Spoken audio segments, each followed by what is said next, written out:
Yo! People of Twitch and maybe YouTube, is it working? Is there a YouTube stream live? Anybody know? Anybody on YouTube watching me can say, hey, I'm on YouTube. So far, it looks like everybody's on Twitch. Oh, I'm wrong.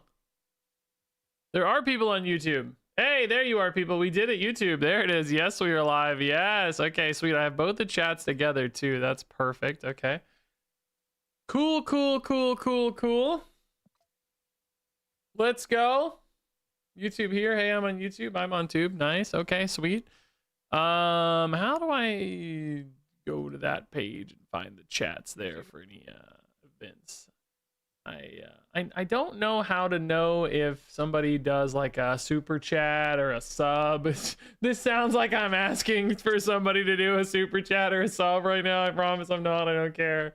But I would like to know so I don't miss them. Multi-stream thing I have actually works, but we'll see if that ever happens organically. Don't worry, you don't have to force it. Okay, that looks pretty good, I guess. Is the stream on YouTube only on 1080p? Well, actually, on that note, is the stream on Twitch only on 1080p? Do you guys see 1440? There's the subs. Oh no, I didn't see a sub. Oh, they don't come through. Shoot. Okay. Good to know. Monkey and Smarties. Oh, there already was a sub. I just didn't know it. Bank of Joe as well. Thank you guys. Shoot.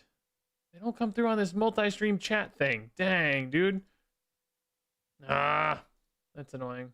What's the point of this then? That's the only reason I needed it. 1080p in the tubes. Yeah, I wonder why. I think my settings should be output, stream output.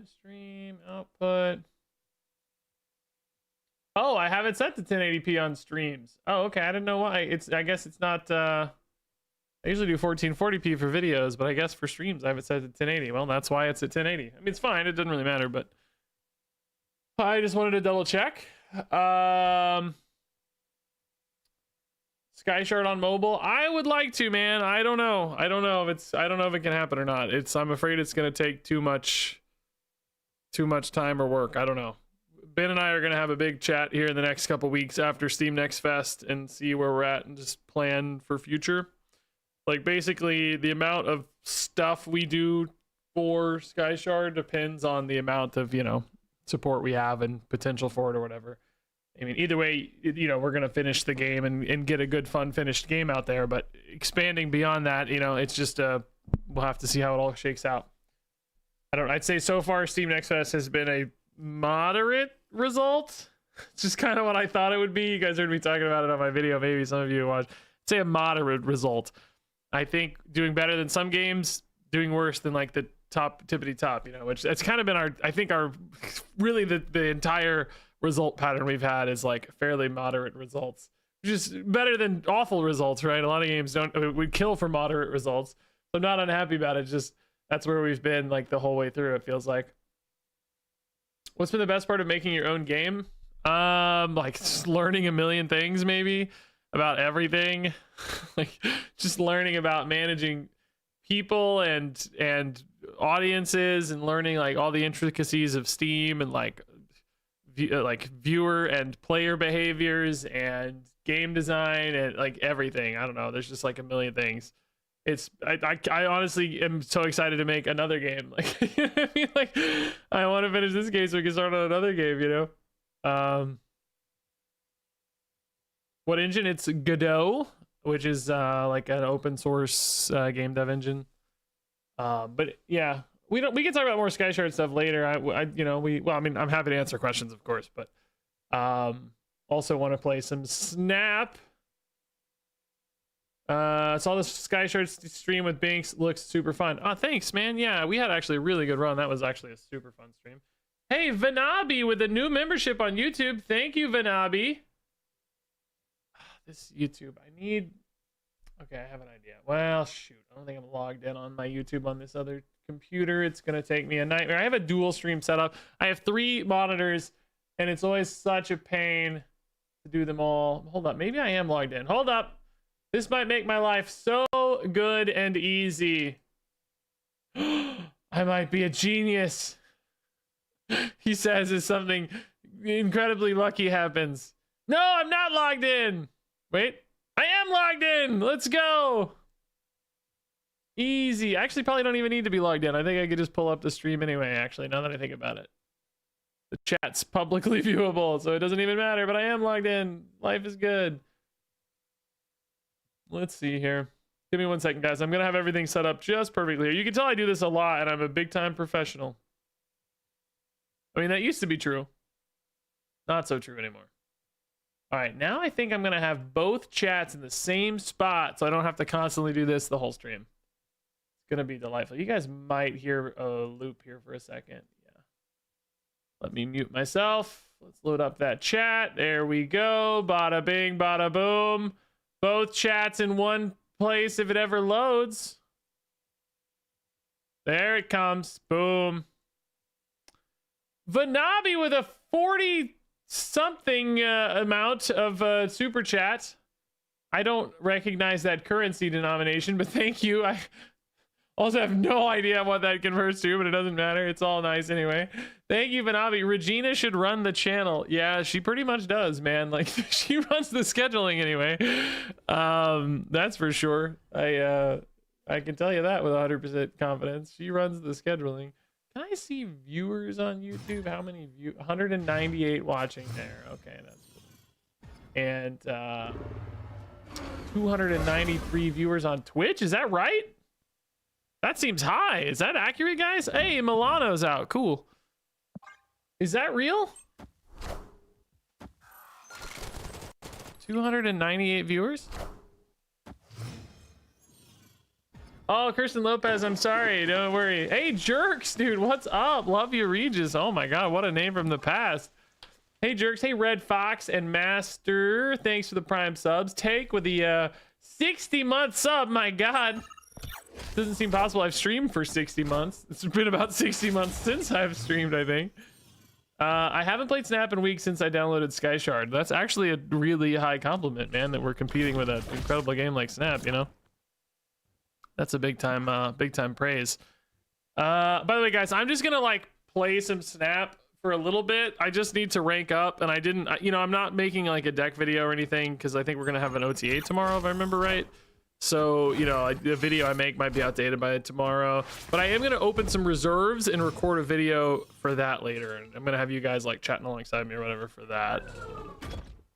But I'm just playing this deck because it's like brain dead. I just wanted a deck I could just play like literally 1 card per turn, you know, just go brain dead and win. That was my goal today. So that's why we're playing exactly this.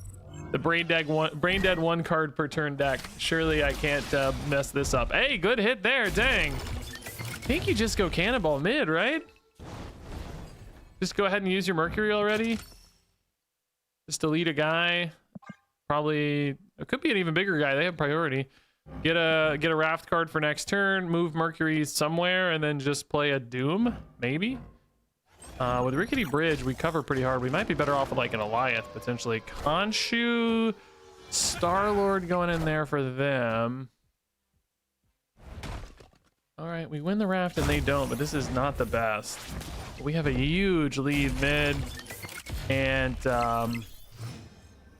we also do have priority. Does Alliath here hold? He's really not the most points we can play is the only thing. Like... theoretically, you don't need a lot of points for Rickety Bridge, I guess. Still 13. Enough to tie. I mean, do we just win tiebreakers? You can get more points sort of with Dr. Doom, but not really thanks to Rickety Bridge, right? Like, it's going to delete them. Ancient proverb spoke of a time where I would finally catch a live stream from the great Reggie Skilbin. It's here. Chaos and Wrong W2, thanks to the Prime sub, which has also been kicking off a hype train on Twitch, guys. That's insane. Hyro, oh my God, what a name from the past. And Jerks with the subs, man. Oh my God, they didn't go right at all. They just let the Doombot win the game. Oh, that's sick. Okay. Isn't this just like pass lose? Don't they just lose to a pass here? I don't know. We'll take it. I wasn't paying any attention anyway, so it's great. That's why I'm playing this deck, because I knew it'd be brain dead. I knew it would be brain dead. How is Steam Next Fest going for SkyShard? I think okay. We had probably, you know, like yesterday, I think we had like 190 wish lists, when like a normal day we get like maybe 30 to 50.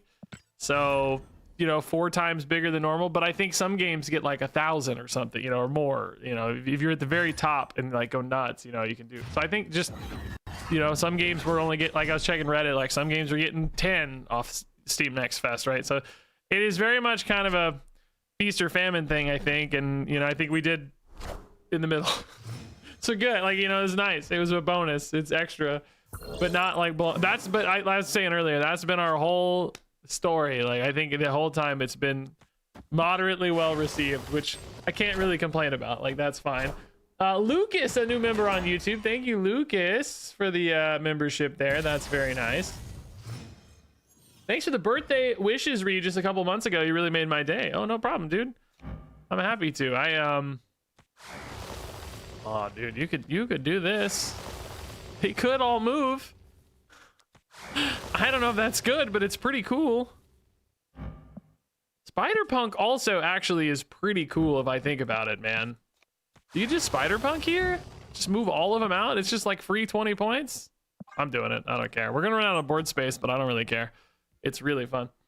Grumpier Goat, man, some classic names in the chat. Pyro with 100 bits. Thank you, Pyro. Good to see you again, man. Have I contacted any games media? Not really. I'm too shy. Yeah, I know Skill Up. I mean, I don't know him. I know of him. I watch his videos. When I say I know him, sometimes that sounds like I know them personally because I'm like a streamer or whatever. I don't know him, but I know of him. Yeah, Iron Lad. I mean, what's going in Bar Sinister? Maybe Cosmic Ghost Rider. I kind of need to move Bob out too, so I'm still contesting mid. I mean, you know, I'm contesting it pretty hard with Moon Dragon and the copycats and the debuffs, I guess, but a little more would be nice. Oh, no cards right kind of sucks. Cannibal also not particularly useful. Vibro Shock Gauntlets on the Cap's shield is actually sick, dude. That's cool. Skills are so good on Bar Sinister when they can do stuff like that. Just a bunch of free points. That's pretty sick. Yeah, I don't know. I'm kind of shy though about reaching out about game dev stuff. Like, even like streamer friends and stuff, I feel, I don't know. It's like you just don't want to like hassle people or burden people or ask for favors, you know, that sort of thing. It's I don't know. It's just always awkward. It probably shouldn't be, but it feels that way for some reason. Probably just go Ghost Rider right, and then you just Cannonball maybe. Cannonball left. Doom would help more for Moon Dragon, but we have such a big lead. Probably okay, right? Ghost Rider left would be pretty sweet against the shield, but you know it's moving this turn, so you're not gonna hit it. I think you just go right and then probably just Cannonball. You know, I'm saying, hey, maybe I just inevitably win. I don't think they're gonna fill out where the Cannonballs like start destroying cards or whatever. But well, I mean, it might destroy 1 or 2 at the end left over. Actually, that's definitely a possibility. Regis and Skill Up BFFs. Now he seems very cool. I would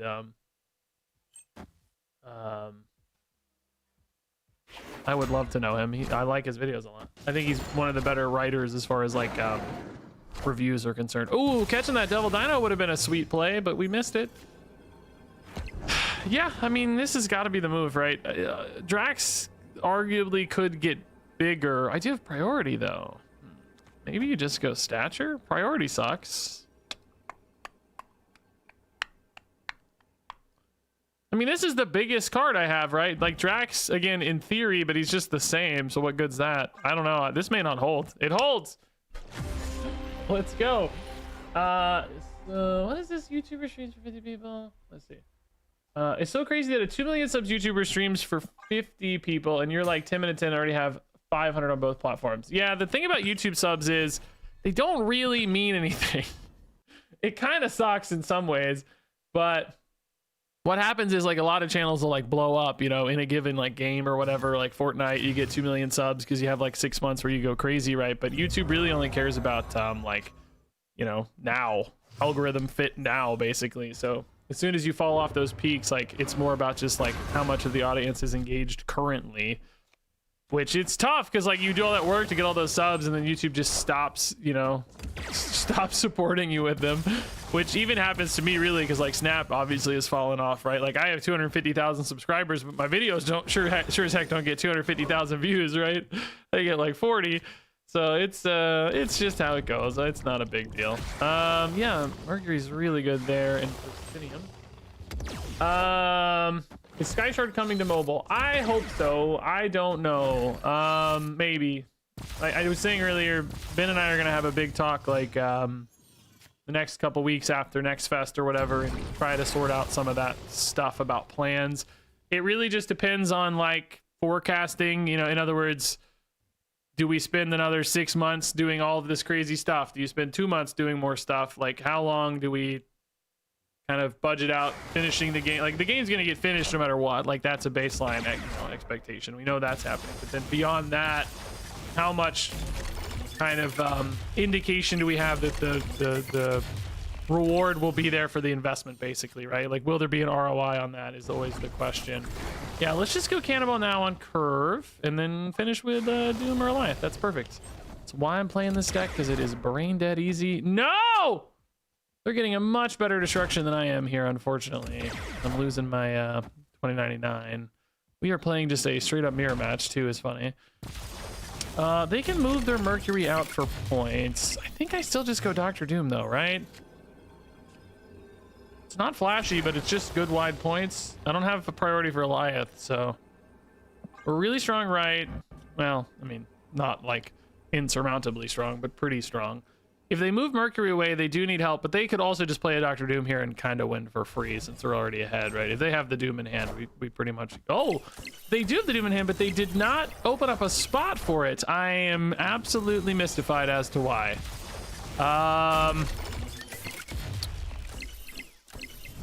Huh. Did the Mercury already move, maybe? It's hard to pay attention when I'm streaming, but did the Mercury already move? Oh, I have a Mercury. They can't move the Mercury. She's not immune to herself. Oh, that's so sick then. That's perfect, actually. Oh, I love you, Mercury. You're so good. Hey, Jeff Monkey, thanks for the Prime. Jerks, thanks for the 5 gifted subs. Your Slimness, thanks for the Prime.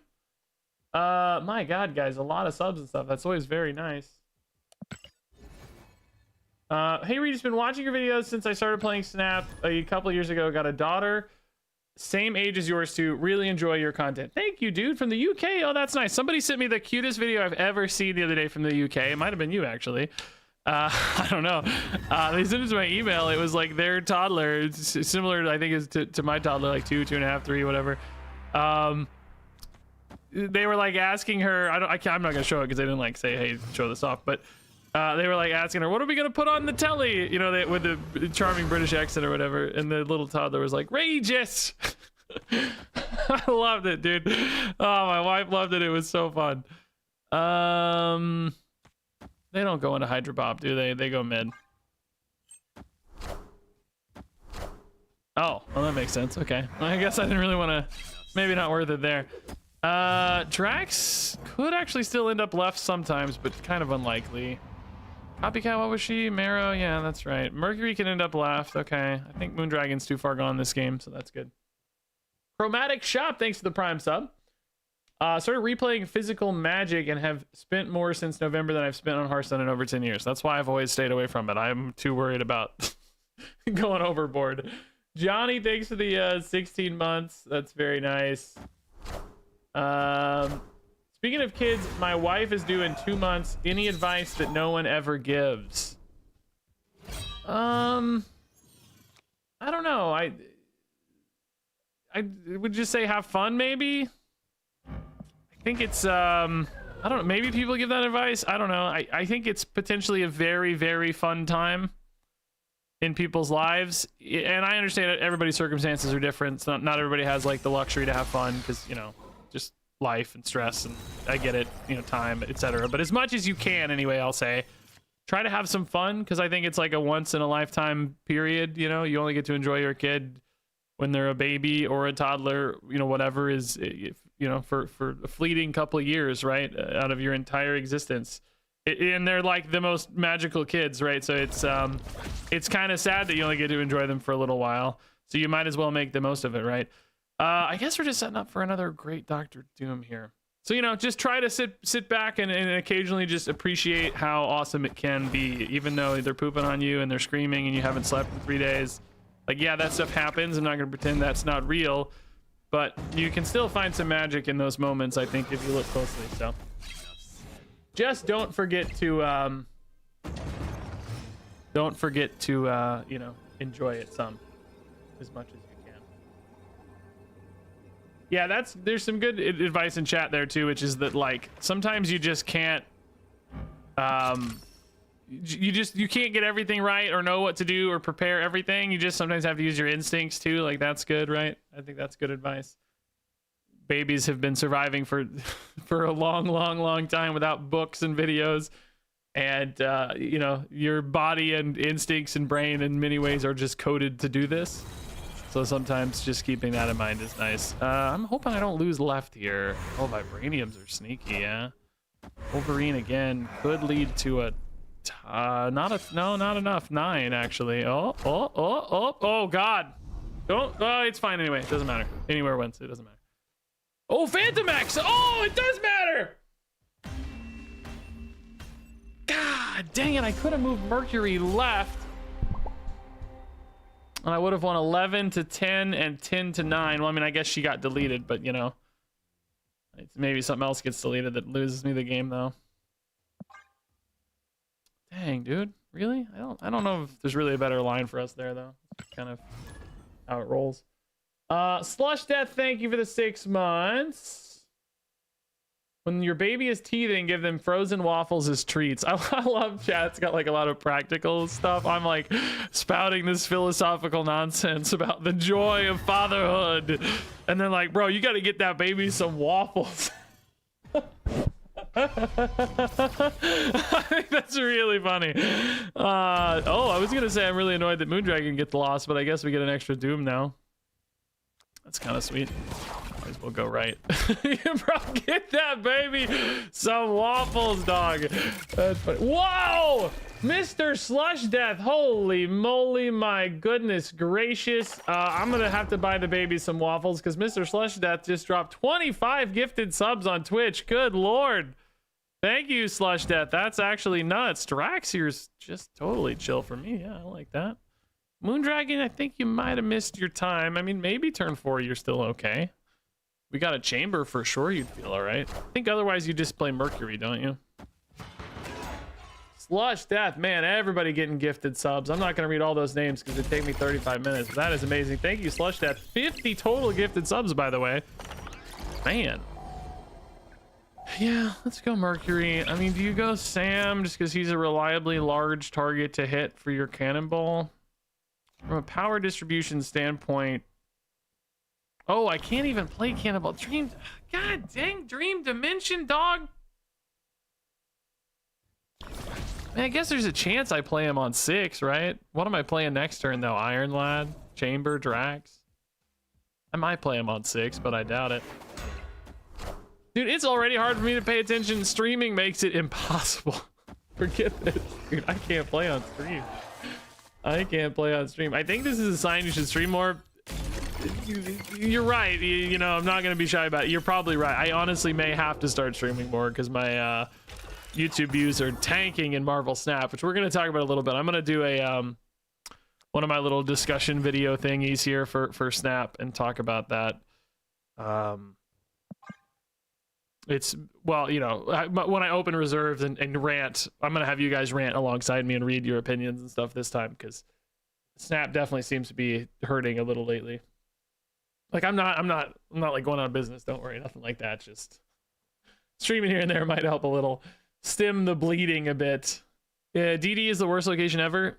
Yeah, I will say I've really turned the corner on that. I used to argue all the time that like, oh, I guess we're not going cannonball right, eh? I used to argue all the time how I thought that like disruptive locations were like pretty cool. And people overreacted to them or whatever. I don't know if I believe that anymore. We do have priority. Do we do something like this maybe? You know they're gonna play a card here, right? To get the thing hit. Chamber is decently big. He can get deleted by thing, so can a Doombot. Like, what do I have left behind? This will be safe. This actually can also get deleted though. I really might not have enough points here, but it's also hard for me to support left. Big house, I want to play one big card. I'm just gonna have Doombots.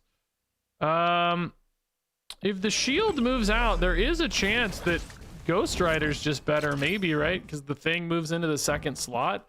But I don't know if the shield moves out. I think there's a decent chance the shield stays, right? Because they just need that spot occupied. Doesn't that seem right? Like, I don't think it stays. I mean, I don't think it moves.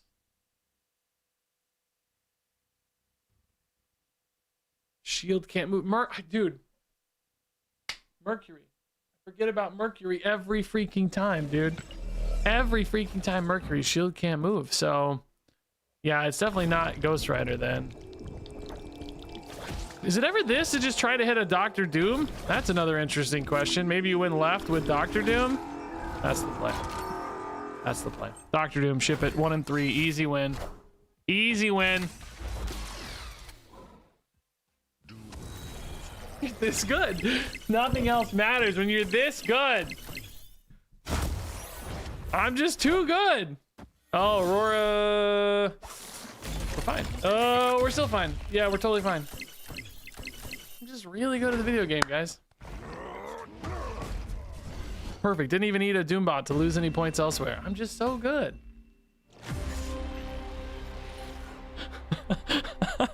I mean, honestly, would anything else have won us this game? I don't know, actually. We might have needed that exact play to win this. It may have actually been statistically correct. If you play it out. I mean, retreating is probably more correct, honestly, but... Hey, Demi Progioglo. What's up with you, man? There's a lot of people's first time on a stream, because I barely ever stream. Barely ever stream. Hey Regis, any Marvel characters not yet in the game that you're wanting to see? I honestly, my Marvel knowledge is not deep enough that I extend beyond Snap much. The only, like, there's very few characters left that I recognize. Like Avalanche, Tombstone, Toad. That might be it, dude. I'm already running out. I don't know. And some of those are already like data mined, like Tombstone and stuff, and Toad sort of has been in the game forever, but not really. So I don't know. What deck are you gonna hit Infinite with on the last day? I don't know. Last time it was like Tribunal and a little bit of Mr. Negative. I hope I don't do it on the last day is the real answer. Hope to do it a little earlier. That's part of the reason I'm playing today. I got like 5 or 6 days left. So, County fan, thanks to the Prime sub. Oh, Mephisto's a good one. Yeah, no, I know Mephisto. That would be a good example too, yeah. Doom 2099. Panopticron's pretty great with Doom 2099, so that's perfect. Do we go Cosmic Ghost Rider on the Jean Grey to open ourselves up? The weird thing is I don't really need to. I feel like I just kind of want to go Gamora instead. Just utilize this Milano and just finish on a Doctor Doom, right? Because I'm still pretty good at going wide either way. And in some ways, like... You know, the opponent gets committed too, although they may fill it out this turn anyway, so maybe they don't get as committed. But in other words, I just don't... I mean, if the Doom 2099 goes here, that's a little sad because you lose some Doctor Doom upside, but I don't know. Drax might move as well, though, to open it up too, frankly. Although, again, we kind of expect them to play their one big card mid here, which would be typically a Ronin. So I don't know. Just don't go mid Doom 2099, I guess, so we get max Doctor Doom points here. I don't know if you guys noticed, I'm using variants today. These cards I don't have variants for, anything that's not variantized, but anything I had variants for, I'm using them for the stream. Stream bonus! You know? Yeah, Snap is already ran out of cool characters as well. Yeah, I kind of wish they'd just go deeper and deeper. I mean, they are. I mean, there's obviously new characters every season, but I like encountering all the new weird random characters in oh god, that's a brutal one. Well, I mean, I guess we don't have to worry about space now. Dr. Doom's okay. Yeah, I mean, in theory, we flip both spots here, right? So they just play one big guy, a big Ronin or whatever. We might be okay. In theory, right? Do I need to snap Bob around or anything? There's moves too, so it would probably do nothing. I mean, yeah, we're adding, what, 8 and 8, which is really 10. So yeah, we're flipping both spots plus a 2099 bot somewhere, I guess. Still looks okay. Drax moving could actually be a pickle, though, because he might move to a Ronin, and then we lose mid. But he should flip the Ronin spot, and then we flip the other one if they don't have like a good one drop or something, I guess, right? Nice. Nice. Would you ever put videos out on Marvel Rivals? I think I missed the window there. Cozy Snap took that opportunity. He ran with it, and it worked out well for him, but I could not have replicated his success. I know that. He nailed it. I'm just not as good at shooter games, right? I'm an old man. I'm not as good at, like, if I were gonna play any shooter game right now and make videos on it, it would probably be Deadlock. If you guys know that game, it's Valve's sort of shooter, sort of MOBA. I've played that a little bit, and it's, I think, very fun, and I love the character design to an unreasonable degree. I think it's fantastically well made and looks incredible, and it's not even done yet. That would be a game I would consider, you know, I wouldn't still, because it's just not my, you know, just not up to speed on that stuff anymore. I can't dedicate the hours to that you need to be good. But that would take my place over Marvel Rivals, I think. That game looks crazy fun. Do we just drop a Killmonger in here, dude? It's kind of neat in Dark Dimension, because, like, we don't have any one drop, so I don't, well, no, I have a Hydra Bob literally on board. And that's not true. That's just not true.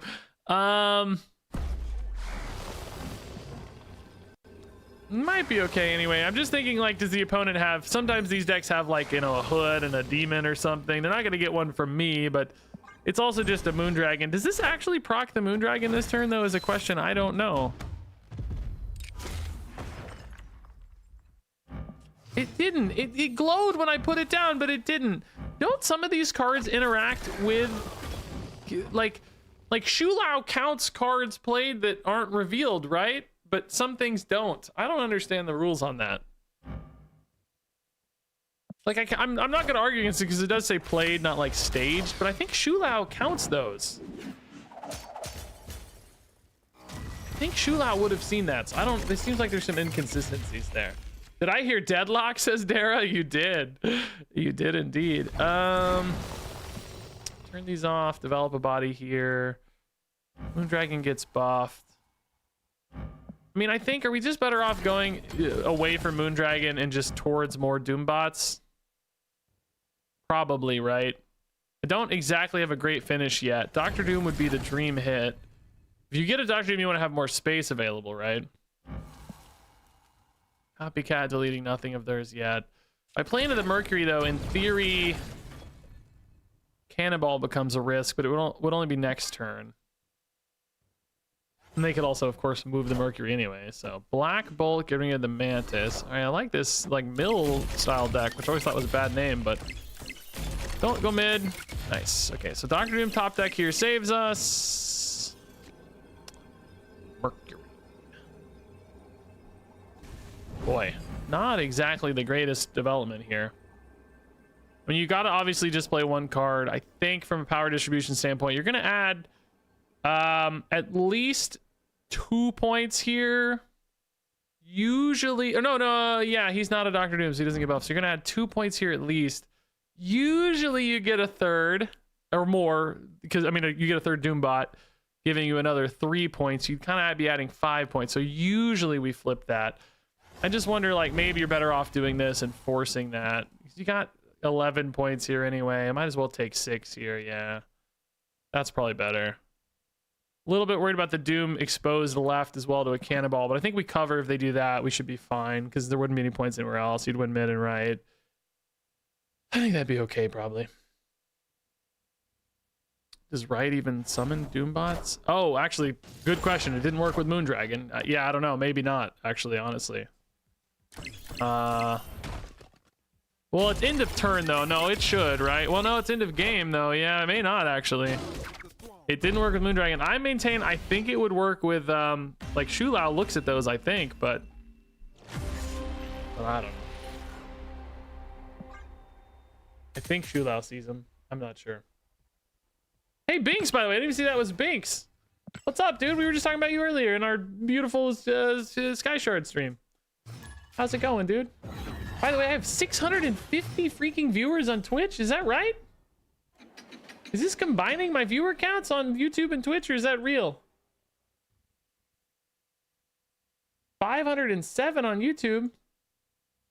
Bro. Lao and Purple Dragon count, the rest don't. Reason unknown. Oh, 100. Oh, it is counting. Oh, okay, it is combining. Okay. All right, I didn't say. I knew something was shady. My Streamlabs is combining YouTube and Twitch together. That seemed way impossibly high. I would expect 168 exactly. Yeah, that makes more sense. We still love you. Now, don't worry. No, that aligns with my expectation. Yeah, I wonder why some things see the staged cards and others don't. That just seems like a random thing. Hawkeye? Hand size problems a little bit, maybe. But I like the curve. Iron Lad on 4 is pretty great in Krakoa. You do lose Mercury Cannonball if you don't take the Mercury now, I guess, is the only thing. Maybe we just take the Mercury Cannonball, right? Seems too good to pass up. Drax, okay, he'll move mid when I go for Iron Lad. Well, he can't move, actually. Just kidding. Mercury. Perfect positioning. I'm a genius. X-Mansion, we fall behind a little, but not too bad. In the scheme of the X-Mansions we've had, that's pretty close. I'll take it, to be honest. Do we just rip that cannonball on the Drax slash... Nope, we sure don't. Drax will still gain the points. Hey, we rolled a Drax, but that's very unlikely to trigger. The next Drax also actually kind of a bad target to hit, I guess, in theory, because also unlikely to trigger. But he is just a 311, I guess. That's not so bad. So... Did we get pigged yet? That just got played, right? I think you probably just go here. Just try to finish strong right, but you've got a pretty solid development right. This gives you a decent lead mid. I mean, you're only ever killing a Hydra Bob, so it's definitely not like the greatest swing, but it's still just pretty good lead against a deck with fairly average tempo. The Drax is still not moving because 6 is fine. So you just finish on a, I mean, hopefully a Dr. Doom. Oh, interesting. That creates some math left that could be favorable. That's a big boy. Aurora Cosmoed off. Yes, okay. We've got a lead left. Can I flip right now is the only question. Moondragon doesn't go off. I can't really flip right. Yeah, boy. Doom 2099's iffy. Chamber sucks. Chamber sucks. What do you spend your gold on in Snap? Just like credits and stuff only. Is Chamber here just better? You know, the Doombot's worth fewer points, and we won them all left anyway, I think, technically, right? Is 8 enough? If Drax moves, it's unlikely he moves. He's already at 11. Yeah. Wish I had an Eliath here just to proc the Moondragon one more time with the same number of points, but we'll take it. All right. Sneaky little win. We're getting little chippy wins, man. Getting chippy wins. Order for Negasonic Teenage Warhead. Didn't we have priority though? We were up 21 and I don't think we had to worry about Negasonic, but probably a good habit to build anyway, honestly. Good to see live, man. Hope the SkyShard stream was fun. Any crazy builds you got? Oh, dude, I got all the crazy builds. I make the game. I know all the crazy builds, sir. I can cook you some crazy stuff. Well, I'm also playing with unreleased units in dev builds, so we got some real crazy broken stuff. Moondragon's awesome. Copycat's awesome. Gambit, I don't know. Sunspot's a decent Gambit target, I would say. Better than the average one drop, right? Since it can scale. Yggdrasil. I think we just go Drax though, right? Play a little safer with our curve here. Do we lock in on Raft? I mean, I think Drax has some flexibility, right? So you're not too mad. He can move. Oh my goodness gracious. Doom 2099 is gonna roll left right now. Give me that Raft. Also, Yggdrasil, hook a guy up, man. Please. Like, this is not right. Yggdrasil, please don't go mid. Oh my god, Raven, what's up, dude? I love you say he's alive, as if I don't post 2 to 3 videos every day of my life. Like, as if I'm just mysteriously absent from the world. It's so funny.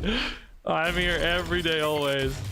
Constantly everywhere. I post SkyShard videos on that channel. Hey, we can go for the Bob guarantee too, right? Or you could, yeah, I think this is fine. Do we snap the Bob now, or do you trust the Drax? I mean, honestly, do you just trust your lead as well? I don't think the Doombot here is worth passing, right? This has some decent hits, by the way.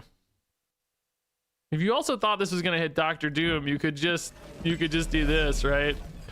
You're not hitting Moondragon either way, but you could go for the Doombot. It's so risky though. It's only 1 in 4. I think I do this. We probably snap, right?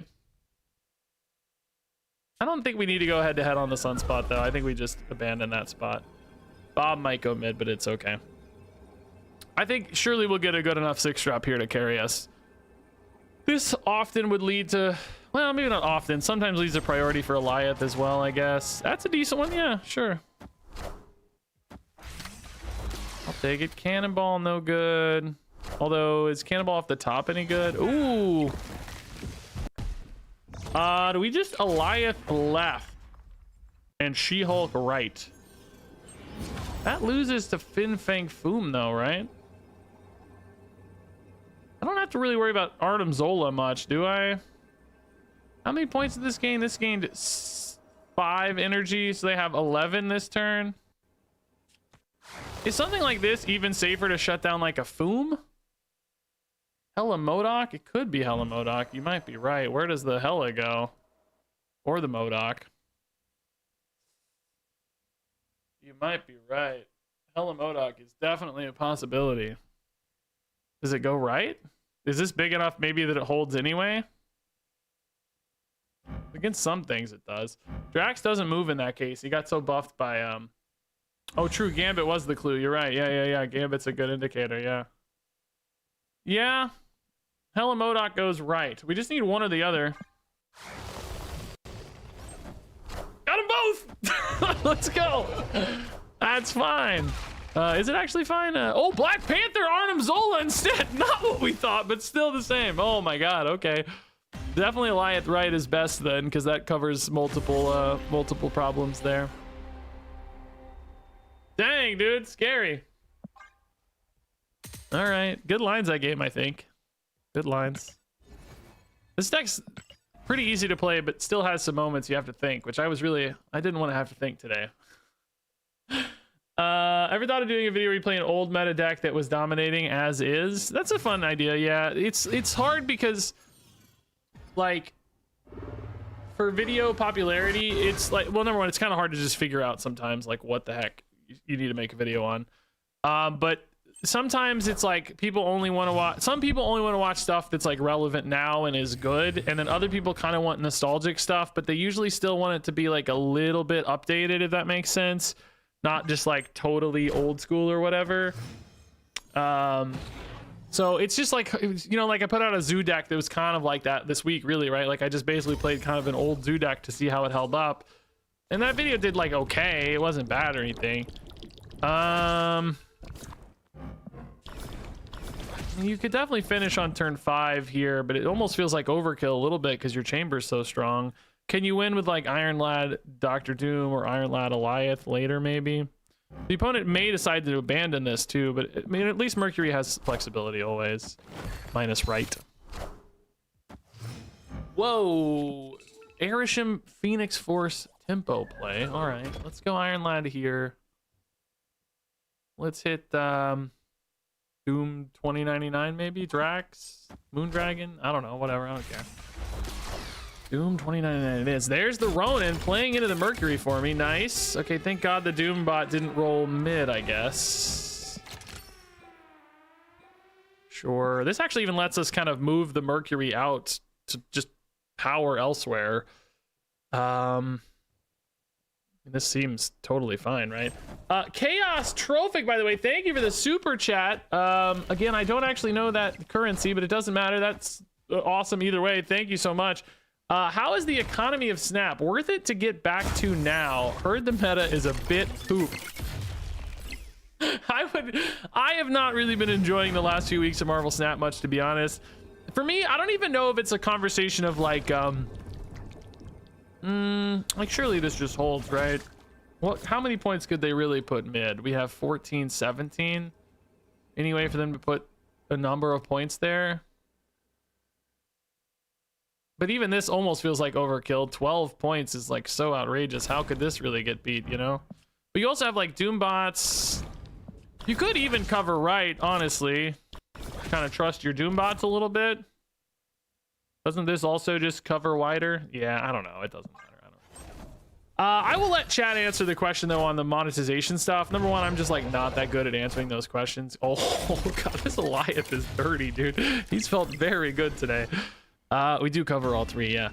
I think it's better than it was like 2 years ago or even a year ago, maybe, as far as economy stuff is concerned. But I would argue still, I don't know, man. It's like so hard to just get cards. You know, it depends on what you want out of the game. Like if your like baseline expectations match up with what they were when you first started, you might feel like you're in a better spot. But if you like want to come in and just like get a bunch of cards and play a bunch of new decks, I don't think that's very achievable still, as I understand it. Like, I think that's still way too hard, which is what always stresses me about the game is like, Snap has shed so many players over the last like 3 years or whatever, 2.5 years. It's just so hard to get those people back. They just don't have any reason to come back. Like you're talking about, it's just so hard to say, yeah, come back. It's great. You get all this stuff. Like you get more than you used to get. There's like a welcome back bundle and stuff, and you get a handful of cards out of it, I think, but you don't. Here was my recommendation to the Marvel Snap team. I made a big spiel about this, I don't even know, 6 months ago or something. I don't know what it was. And I made a very, very specific recommendation that like you need welcome back stuff, like a welcome back bundle or whatever, but it needs to be actionable in a way that the player feels powerful and competitive immediately. Because what happens is, and my recommendation was like, make a bundle thing that gives you a full deck, like a 12 card competitive meta deck with a centerpiece kind of iconic legendary, I know there's not legendaries, but that sort of feel of a card. So in essence, you know, come up with whatever example, right, of you know, in this deck, like maybe you come back, you get Eliath. You know, there's multiple in this deck, but whatever the case, right? Like some recognizable icon of Marvel. I think the example I used at the time was like Dormammu, which is not a good enough deck. But imagine a Dormammu deck was good. You see an advertisement for Marvel Snap that says, get your Dormammu deck right now. You know, it's time to bargain. We'll give you a Dormammu deck for free. Come in today and compete. And again, imagine Dormammu's good in this exact scenario, right? But and basically that gives people a hook that says, oh yeah, I love that character. I love that card looks insane and powerful and cool. I have to play that card. It gives them the knowledge that they're going to be competitive right away, so they don't feel like they're, you know, suffering through like lower ranks or whatever. They start winning games right away, and it gets them engaged. Like the problem I think with the current like welcome back stuff I am 100% just not paying attention right now, by the way.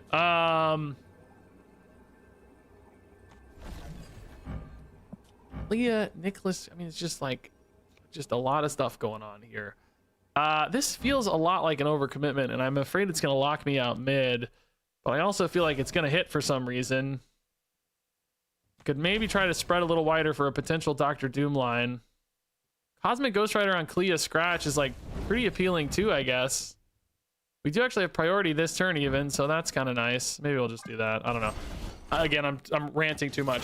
So like, you know, I think the problems with, as I see them right now with the like welcome back bundle and stuff in Marvel Snap, and I should have saved this for my rant video later, is that it's still like expecting to make a lot of money out of the player. Like it's leaving enough gaps with the player. Oh, I see why they snap Stardust. Yeah, that's smart.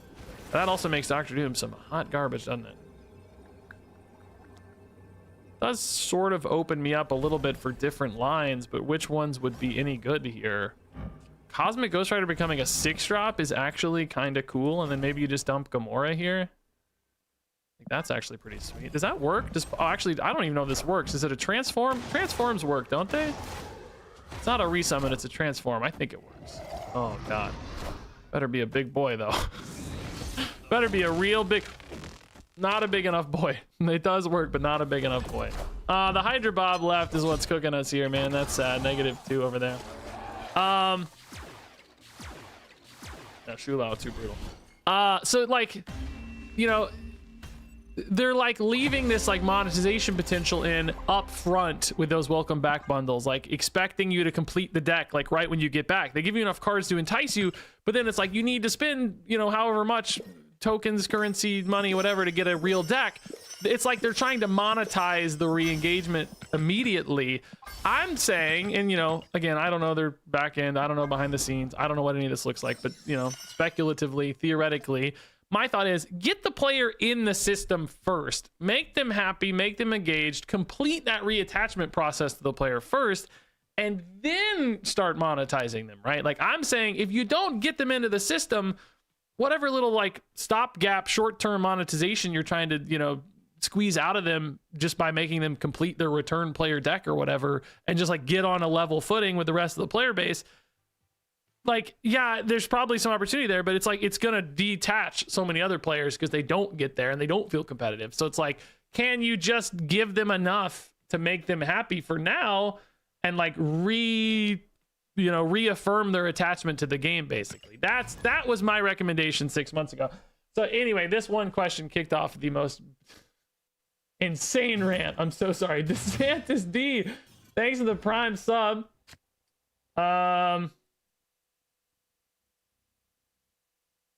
The last welcome back thing I saw was a player needed to log in 30 days to get a good deck. I don't even think you get a deck though, right? I think you just get cards, like some packs, right? Or I mean, maybe it's different than I thought. That would be awesome if you actually got a real deck, but I suspect it's not good enough anyway. But you know, Mugiwara, thank you for the 33 person sub. A Thanos deck, that would be a good example if you got like Thanos as a key legendary, although I feel like a lot of returning players would have Thanos, maybe new players like you say. So, but yeah, even that, you're right. Like even asking 30 days of the player, it's like they have 30 days of suffering. You know what I mean?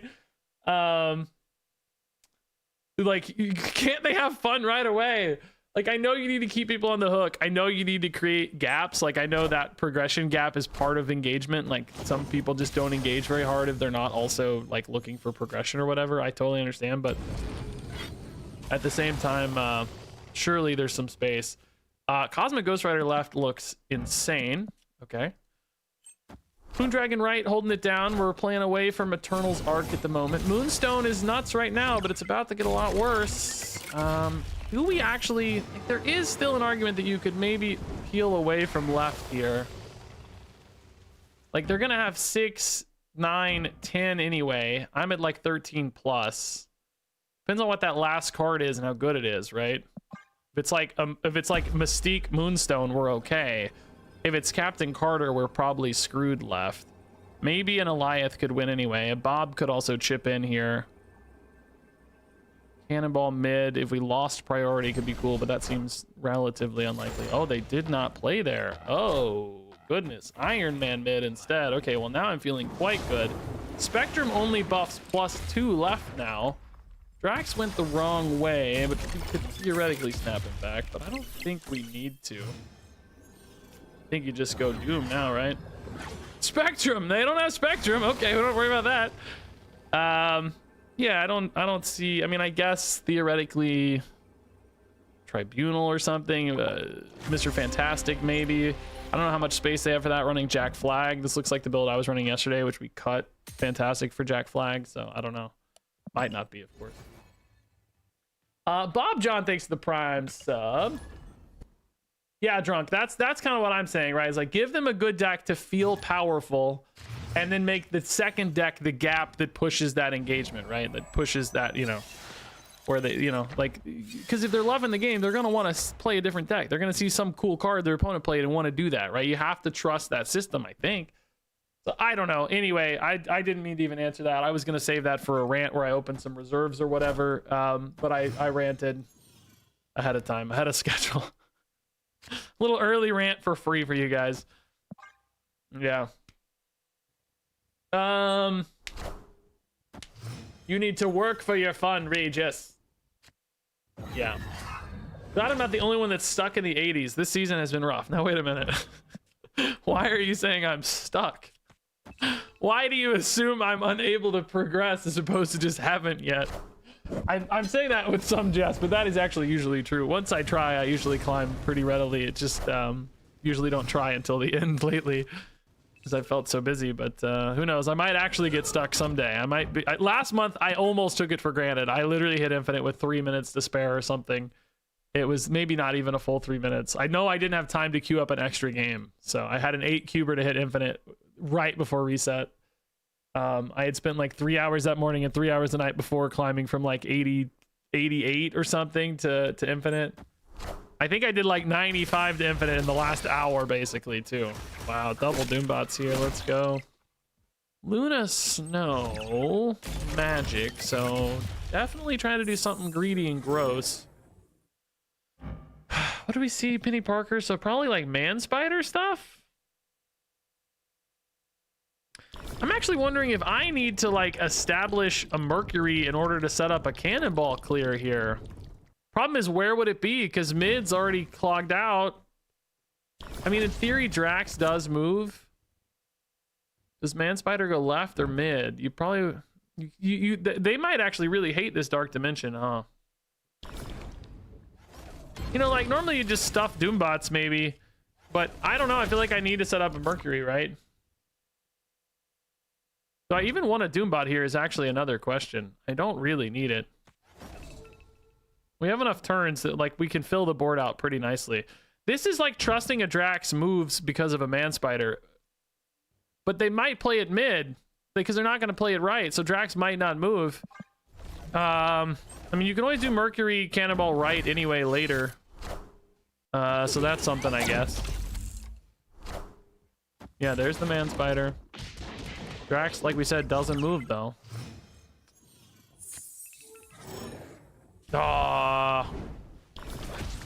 Yeah, maybe. Is this actually right?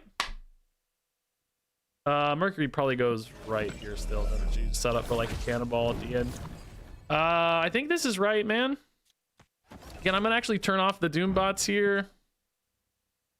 Because if they go for like Absorbing Man, it just doesn't work because I have priority here, thanks to the early chamber. We're gonna lose mid mostly, right? But not necessarily. But probably, kind of. Activate the chamber.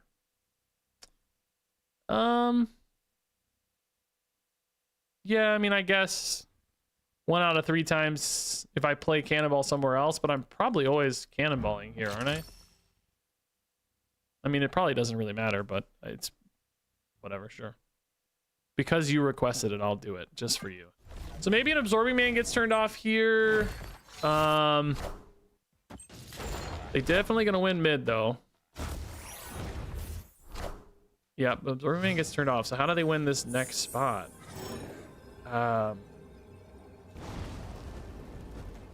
Shoot, is also chamber sucks. What the heck, dude? Is this really right? Do they try to win left? I mean, we have a 14-point lead. Like, surely that's fine. And then if they go right, I do have priority, so cannonball doesn't really do anything. It's only mattered if they played here. Well, no, it only mattered if they got priority, right? So then it's just Dr. Doom? I mean, I guess this is more points than Dr. Doom, actually. Not true, because you get a Doom bot. Not true, you get a Doom bot. So I guess Doom's better. One Doom bot rolls in. Buffs this a couple times. Yeah, I mean, in theory, this is enough, I guess. Oh, they got res. It's not enough. Drax can't move either. Oh, if I'd left space, wouldn't matter anyway, right? I don't think it matters anyway. Oh my god, dude, it's so close actually mid. It's a freaking 4-point. Oh my god, dude. Oh, I don't think we had a way to win this, right? With priority, I don't think we had a way to win this. Like, priority helped on the Cosmic Ghost Rider, but hurt on the last turn. I think we were cooked, right? I don't think there was an out there. Why do you play Chamber in this deck? This is just a high win rate deck from Untapped, so I don't really do anything in this deck. I'm just playing what's here, but it's just a good 2-drop, right? It was actually pretty small that game, but generally with all the Dr. Doom hits and, you know, it can be a 2-6, 2-8, probably just like the best 2-drop you're gonna get in this deck. Other than maybe Moondragon. Probably why it's there. Oh yeah, even Eliath would have failed that game, you're right. They went for the chamber mid. My thought was, I don't want to put too many buffs on a single card in case I'm playing into a, you know, like a Shadow King or something. Which doesn't appear we would be now, but you never know. JP Wildcat, thanks for the Prime sub.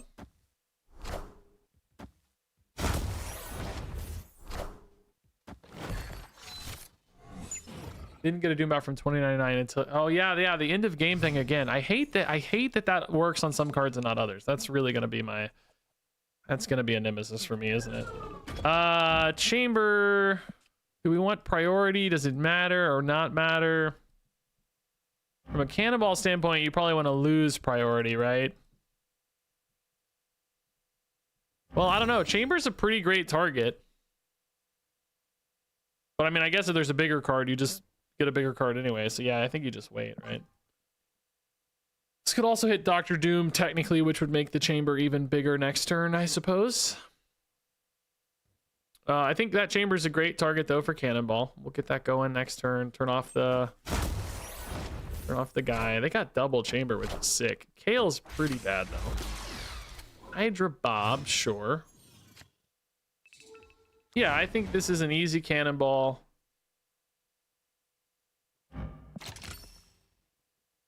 We do want priority here, so the question is, where do I move? Well, I can't move the Mercury yet. We may not get priority. It may depend on tiebreakers and Leche Guia. I don't even know if Eliath is that good though, because this is more of a stat-based deck. Like, Eliath is probably not actually the play. Luna, Snow, Leche Guia, so definitely not getting priority. Means no Eliath lines. We have a pretty big lead, right? Just off 16 points there. So I think you just go Mercury plus Dude. Oh, you hate Eliath though. Do you just flip mid then? I guess you actually probably go Ghost Rider Bob here, right? Flip 17. They'd have to double down a really, really big card mid in order to make... There's no way they double down a really, really big card mid. They might have a Foom though. Just like Foom right.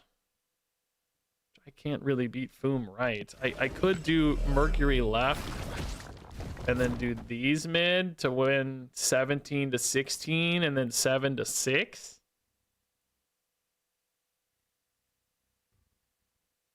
Bob mid, Eliath left.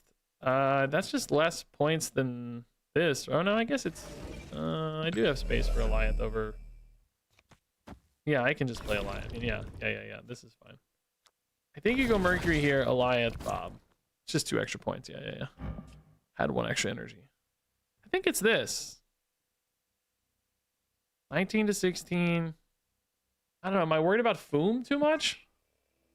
Is Foom right? Oh my goodness, that is not what I thought. Well, I mean, maybe same difference though. Just Galactus left. Okay. Oh, that also flipped right, man. Same difference for me. Yeah, we covered the other two anyway. Yeah, this was fun. Just creating the one card breakpoint basically is all that mattered. As long as they only have one card of threat, we're okay. All right. Yeah. I didn't think this was at 18 yet, by the way. But it was the same math for Foom or Galactus or whoever, right? You're just big dumb guy, right? Is the math. Do you have a method to determine which locations to flip? Not like systematically. I mean, it just depends on what you think your opponent's deck is capable of. Like how much energy flexibility do they have? You know, if it's a deck that has like 2 medium-sized cards on the final turn, it can really change the logic as opposed to like that kind of deck, which generally has like 1 big guy. If they only have 1 big guy, you know, you can usually go to make sure you're covering 3 places. They can only counter flip 1 and you win there. But if they have 2 small guys, we would have had to maybe like double down in a spot as opposed to trying to cover 3. So, you know, it just depends. What was this? Oh, first steps. Okay. Yeah, we don't really think we're good at White Hot Room, so let's just go ahead and win and make this a giant copycat, right? We can just kind of triple down on this, maybe even with Drax. It's going to be very, very efficient, which isn't actually very good for Moondragon, I guess. Do you, Nah, it's just like it is still higher upside on Drax ultimately, because she'll still be strong enough to keep getting buffed. Like if we gap a turn anyway, it's whatever. Another Jennifer Kale player. You know, honestly, White Hot Room with Rocket and Copycat now is looking kind of intriguing. I'm suddenly like thinking about that again. Hey, Car Stereo with the Prime sub. Thank you. What an interesting name. Ah, White Hot Room is, they're going for it, dude. Luna, Jennifer, White Hot Room is brutal. Drax buffed, but not moving. Luna does change our math a little. Do you just cannonball already? It feels like he's too high upside later, but it is good for the Moondragon. You could just go like Doom next turn and like finish on an Alliath or something. I mean, they're still gonna get White Hot Rooms, the problem. It doesn't change anything there. I mean, maybe just for Moondragon, it's fine. We're way ahead, right? So they have a ton of energy here, you know. Oh my goodness gracious, that's bad for my Moondragon. Star-Lord whiffs. Drax whiffs. Copycat's huge.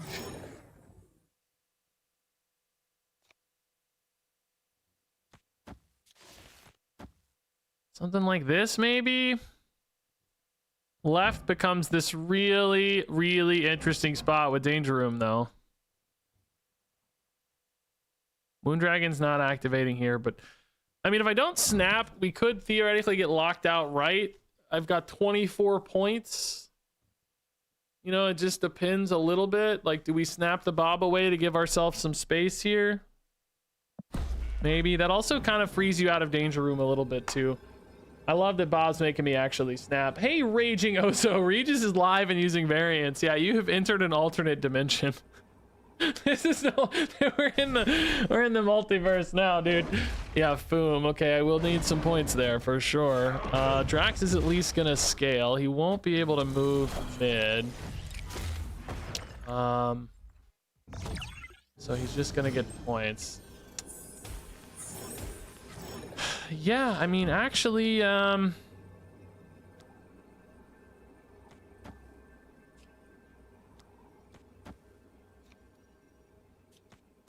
mean, is it just something like this? Honestly, flip right by fair margin here. It's an 8-point flip. You flip mid by, well, what are we getting? 6 and 7's 13. So a pretty decent flip here too. I have a 7-point swing, and then left, like in theory, you know, maybe they don't risk Danger Room. Maybe. I don't know. Drax moving left could also be a possibility that would be fine, probably. Well, maybe not if mid doesn't hold, I guess. Alliath actually doesn't really matter. I think that's too big, though, isn't it? Didn't we decide? It's got to destroy Electro. Yes, we win! Easy. Easy.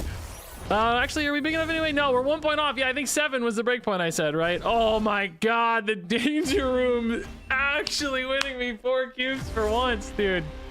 I thought they'd be scared to play there. I thought they might just like double down right to play against a small card maybe. Wow, that's a tough one, dude. We kind of stole that. I don't think Iron Lad ever rolled in anything that won, by the way. None of those gave us points. So, oh my goodness, dude. Interesting lines, man. Interesting lines. This copycat kind of clutching it. Just big enough, dude. Woo! Close. Okay, guys. I'm gonna mix it up a little bit now. I'm gonna hop into video recording mode. That's not what I want. We're gonna record a video, guys. Actually, I gotta get 100 reserves first. Hold up. We gotta upgrade a card. Let me move over to my other view too, by the way. We gotta upgrade a card. Let me close Untapped for now. Can I upgrade Morbius? Nope. Kazar, sure. Maybe this is enough. I need to get 1 more collector's reserve. Then we're gonna open 100 reserves. Not enough. Dang it. I need 4 more. So the next one will do it. Yeah. Yeah, it is alternate universe. Yeah, when I stream, I'm lucky, and when I play off stream, I'm unlucky. That's the difference, I guess. All right, so that's 100 collector's reserves now. It just says 99 plus. I never realized that. Oh, that's funny. You guys know how this goes. I always do these videos where I like talk about Marvel Snap. They're usually kind of filler videos, and I just don't have another good video to make, or just whenever I get to 100 reserves, which I did accelerate it a little bit this week because I didn't really have a good video to make today. I was like, I don't know. I don't think you guys want to see another what card came out this week? A Jack Flag video. I don't think anybody want to see another Jack Flag video. At least not yet. So I was like, well, we'll use a filler video today. I think the OTA is tomorrow or whatever. So anyway, this is going to be the video for later today. You guys are all a part of it. And normally I don't have anybody to react to or talk to because I record these by myself. So I just kind of rant for 20 minutes. But this time I thought I would engage you guys a little bit and read some chat and like bounce off of you and talk to you a little bit, basically about the state of Marvel Snap. So let me go ahead and just kind of hop into this. I'm going to get it started by just opening a few reserves and then I don't know, just talk to you guys about how you're feeling about Marvel Snap and, I don't know, just like look at some data or whatever. Sure, we could pull up some data and talk about it. What data we have anyway. So yeah, that's what we'll I'm thinking about what data to pull up right now, by the way. That's what we'll do. We'll do that. Yeah, we'll play games after. Yeah, we'll build a deck with all the variants and play some games. Yeah, I'm not done streaming or anything. I just wanted to get this done. All right. So let's go ahead and I'm acting like this is some big formal event or something. Like it's just a regular video. There's nothing special about this. All right, folks, we are going to open 100 collector's reserves. We're going to get some really cool, interesting titles that everybody loves and always equips. And we're going to open some variants and build a deck out of our variants. But today I have a very, very special guest. In fact, I currently have 746 special guests because I am actually streaming today. Oh, this is kind of a cool Iceman. It's sort of a weird pose if I look at it, but I like it. I like it anyway. I'm streaming today, so as I always do, I want to talk about the state of Marvel Snap and give you guys my thoughts about how much I love titles. Hey, drowning humor. Great. And just talk about what the game's up to, what I'm up to, all that fun stuff. But I thought I would let Twitch chat chime in with their feelings as well and like read some reactions and some thoughts. So I guess I will just go ahead and open it up to you guys first. How are you feeling about Marvel Snap? And, of course, if you're watching on YouTube, feel free to comment your thoughts as well. Hawkeye, the Protege variant. That's pretty cool. Okay, I like the purple. Hawkeye's a good card at least. That'll be good for our variant deck later. How are you guys feeling about Marvel Snap? Like, what's your take on the state of the game? Are you even still playing? I know a lot of people watch me who don't play. In fact, I wonder if it's a majority. But I just want to read some opinions before I kind of give my stance and where I'm at lately. Ghost Spider, pretty sweet actually. Yeah, I like it. Ghost Spider, another pretty solid card too. I haven't played Snap in years. I just love your vids. Thank you, Carson Lopez. Yeah, that's probably pretty common. Logging Snap at the moment. What does logging mean, Hoda? Like playing? Like logging hours? Game cost, or wait, game cost is down, play every day. Well, that's great. Good. I'm glad to have at least one. Oh, loving instead of logging. Oh, okay, great. That's good to know, dude. I suspect not everybody will be as positive, so it's good to open things up with at least some positivity. Watching without playing is the card game lifestyle. Ain't playing no more, but watching all your vids. Every season pass is the only meta is a bit disappointing. Yeah, that's definitely been, I will say, the biggest difference for me lately in Marvel Snap is that I've always been, you know, doubtful on the kind of monetization and progression system side of stuff, right? But just, you know, it's a game, whatever. We just sort of tanked it. I never really noticed how the reserves have perspective as you move up and down the thing. That's kind of cool. You see the bottom of it and then you see the top of it because they're 3D objects. Anyway, you know, that's always been like, nah, whatever. Dan Hip Airshim. That's going to make our variant deck very good because it's going to be an Airshim deck. But I've always had fun with the gameplay. Like Marvel Snap, I've always said is like my favorite card game to play by a mile, which I think is still true today. But this last few weeks, I've probably been having notably less fun playing than normal. Like normally I would say I'm like 9 out of 10 playing, you know, maybe 8 out of 10 on bad days. This last couple weeks has been more like 6 out of 10 for me. And, you know, we all have moments, and like, you know, I've probably been a little more distracted doing like our game dev stuff and like Steam Next Fest. I get it. Like all those things are potentially clouding my instincts or feelings a little bit. But I also do think it's been just like the prevalence of Star-Lord. I feel like most of my opponents are the same 1 or 2 decks. And that's just, I think, a little bit less fun. Like for videos as well, I think people get bored watching me play against the same stuff over and over and over again all the time, right? I even like try to edit around that sometimes, but it's just hard because like sometimes the game where your deck is like doing something fun, the opponent is the same opponent or whatever. So I think I've had a harder time. Shu Lao probably like set the stage for that, and then Star-Lord came in and just like hammered it like 2 straight months where it feels like a lot of similar opponents. Elsa, that's probably not as good for our variant deck, but not bad. A 3/5 is just an okay card. So that's, I think, probably been coloring my opinion a little bit on Marvel Snap. Plus, a lot of other people are saying the same thing. So you never know, like, how much of that sort of this feedback loop where it's like, am I influencing my viewers? Are they influencing me back? Are we just all kind of... So I don't try to be, like, outwardly negative about it or anything. I'm just had a few videos where I've just been trying to scrape together some fun content. Missed half the month, but still love the game. I'm only missing Meek for collection complete. Nice, dude. What a funny last card. I haven't played Hearthstone or Snap in a few years, but still find your content amusing.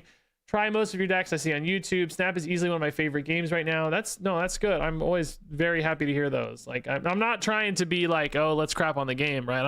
I'm actually trying to be a little more hopeful and find some, you know, some positive feedback to maybe get me out of my doldrums a little bit, right? I think that's part of it. I like the game. I like to try to build creative decks. I think that's another side of it too. I do feel like this has kind of happened in every card game I've played, but as the game gets older and card pools get larger and synergies get more refined, I do think sort of off-meta creative stuff has a harder and harder time of competing. This definitely happened in Hearthstone for me, where the kind of distance between the good stuff and the average stuff just keeps ratcheting up and getting harder and harder for the average stuff to compete, which makes sense because of synergy creep. Like, you know, discard decks in Marvel Snap used to have like 8 cards that were good, and now they have like 16 cards that are good. And, you know, like the deck just keeps getting more and more synergistic and more refined, that a deck that is just sort of a pile of stuff might not be quite as good at competing with that. I do think cards like Aurora kind of come along and help. They sort of give you outlets to get power without as much of a core synergistic angle. So that's good. I recognize that exists. Some decks still feel like they can't quite keep up. So that's been another part of it for me too. I think that's maybe a card game thing to some extent that's unavoidable. Draft modes can certainly help. They did tease draft mode a little bit in a like Discord answer or something again, I feel like I saw recently. Feeling scared about the state of the community, hemorrhaging players, and hearing creators talk about branching out in a way that sounds like they're looking to maybe jump ship, which I can't blame for. but it would be a big hit. Yeah, no, that's fair. I mean, that's kind of what happens sometimes with the games, these like death spirals, right? It's almost more like the narrative around the game takes control more than even like the reality around the game, right? That's why, again, I said I'm not trying to like doom spiral us. I'm trying to be realistic and read both sides of it and get full opinions on it. And that's why it's helpful to have you guys. If I was just in my own head, I don't know, I might be more negative. I don't know. I try to usually give things a pretty balanced take. And from the creator side of things, you're 100% right. It's really, really hard to like particularly be a full-time Marvel Snap content creator these days. Not that, you know, I've never thought that's like a right to be a content creator or anything. And, you know, it's like it's a more of a market demand thing, of course, like any other job, really. Like you can only do what the market demands. And if the market, you know, declines in a given game, of course, it can't support as many full creators. But I was going to show you guys like, just to give you an example, like for the first time ever, I think in like 10 years on YouTube, I am really close to going subscriber negative over a month. I don't think this has ever happened before. I can't say that with certainty. It may have happened before, but like in February, I am only up 37 subscribers. Used to, that would be like 1,000, 2,000, even in bad months, maybe like 500. Because you'll see there are certain days and stuff I'm actually negative, like -3, -5, -26. This is probably when I posted a Raid Shadow Legends ad, honestly. I think that's why that one's lower. But, you know, just regular days where nothing remarkable happens, -5. And then like new card days, I maybe get, you know, a little positive here and there. First time ever, I think. Maybe it's happened before. I just can't remember if it has. But I will say part of that is like a natural thing that happens on YouTube, where the more subscribers that you have, the more subscribers you have that can unsubscribe. In other words, you know, if you have 10 subscribers and one guy unsubscribes, 10% of your subscriber base, right? And you gain 3 subscribers, you're still up a ton. You went from, you know, 10 to 9 to 12. So you went from 10 to 12, even though 10% of your subscribers unsubscribed. If 10% of your subscribers unsubscribe at 250,000, you're losing 25,000 subscribers, and you'd have to gain a new 25,000 to keep going up, right? So like, I think I have maybe 500 people a month unsubscribing or something. I don't know. You can look at that somewhere, but I don't know how to find it fast enough to do it. I don't know if it's on here anymore. There used to be like a negative subscribers thing you could click. So anyway, like you're kind of fighting against a higher and higher unsubscribe rate, even irregardless of anything to do with the game or whatever. It's almost an independent thing because there's just more and more people who don't do that. So it's one of those like, you know, my fate on the channel is like my subscriber count is obviously directly tied to Marvel Snap, right? Because that's my main game on here, you know. Like I'm actually gaining more subscribers right now on my Hearthstone side channel. If you look at my Hearthstone side channel, it's actually getting more subs than Marvel Snap right now. Just because like I have less people to lose, but also I think Hearthstone's having a little bit of a moment. Like I think it's kind of getting revitalized a little bit. I think, you know, I think it's having, it's not perfect, right? But I think it's having a little, I'm up 274 subscribers on YouTube, or on Hearthstone, with way fewer videos, like half as many videos probably. And some months even less than that. I only post like 7 or 8 or something. Instead of like 25. So I don't know, like that's, you know, and I was looking again on Steam like I always do. And you know, typical caveat here on the Steam stuff. Where is this window at? What are you doing, Steam window? Like SteamDB charts for Marvel Snap, right? Like it's down, man. It's still going way down.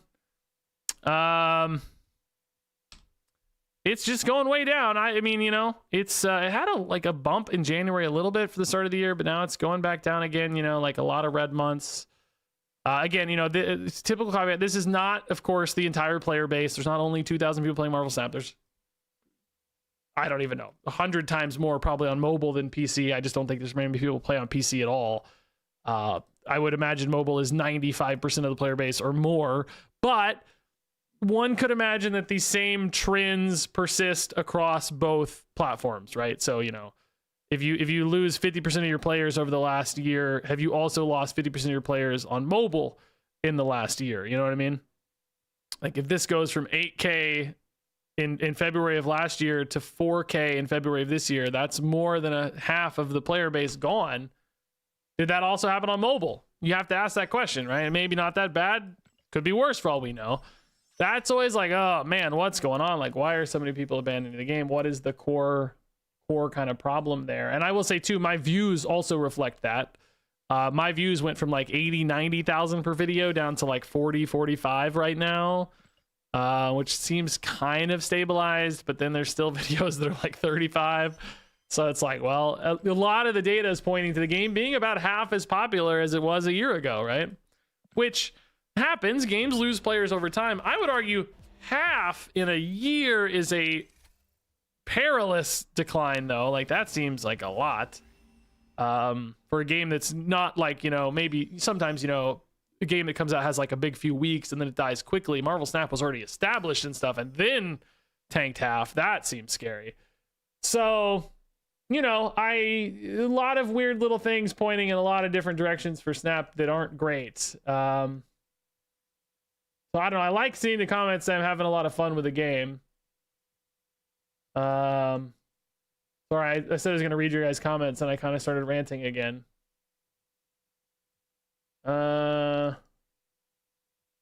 Yeah, Twitch drops have definitely clouded the numbers on Twitch. For like Twitch streamers, their numbers have been way down, which sucks. I hate to see that for them.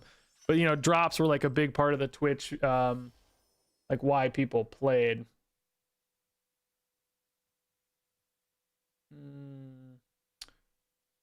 But yeah, a lot of people too reporting like their alliances, like their alliance members are way down and like activities way down. So like a lot of players are seeing it, you know, it's not just like a content creator thing. It's and I feel like, to me, it feels like I don't know that Snap has done anything that like feels, I got way out of order here.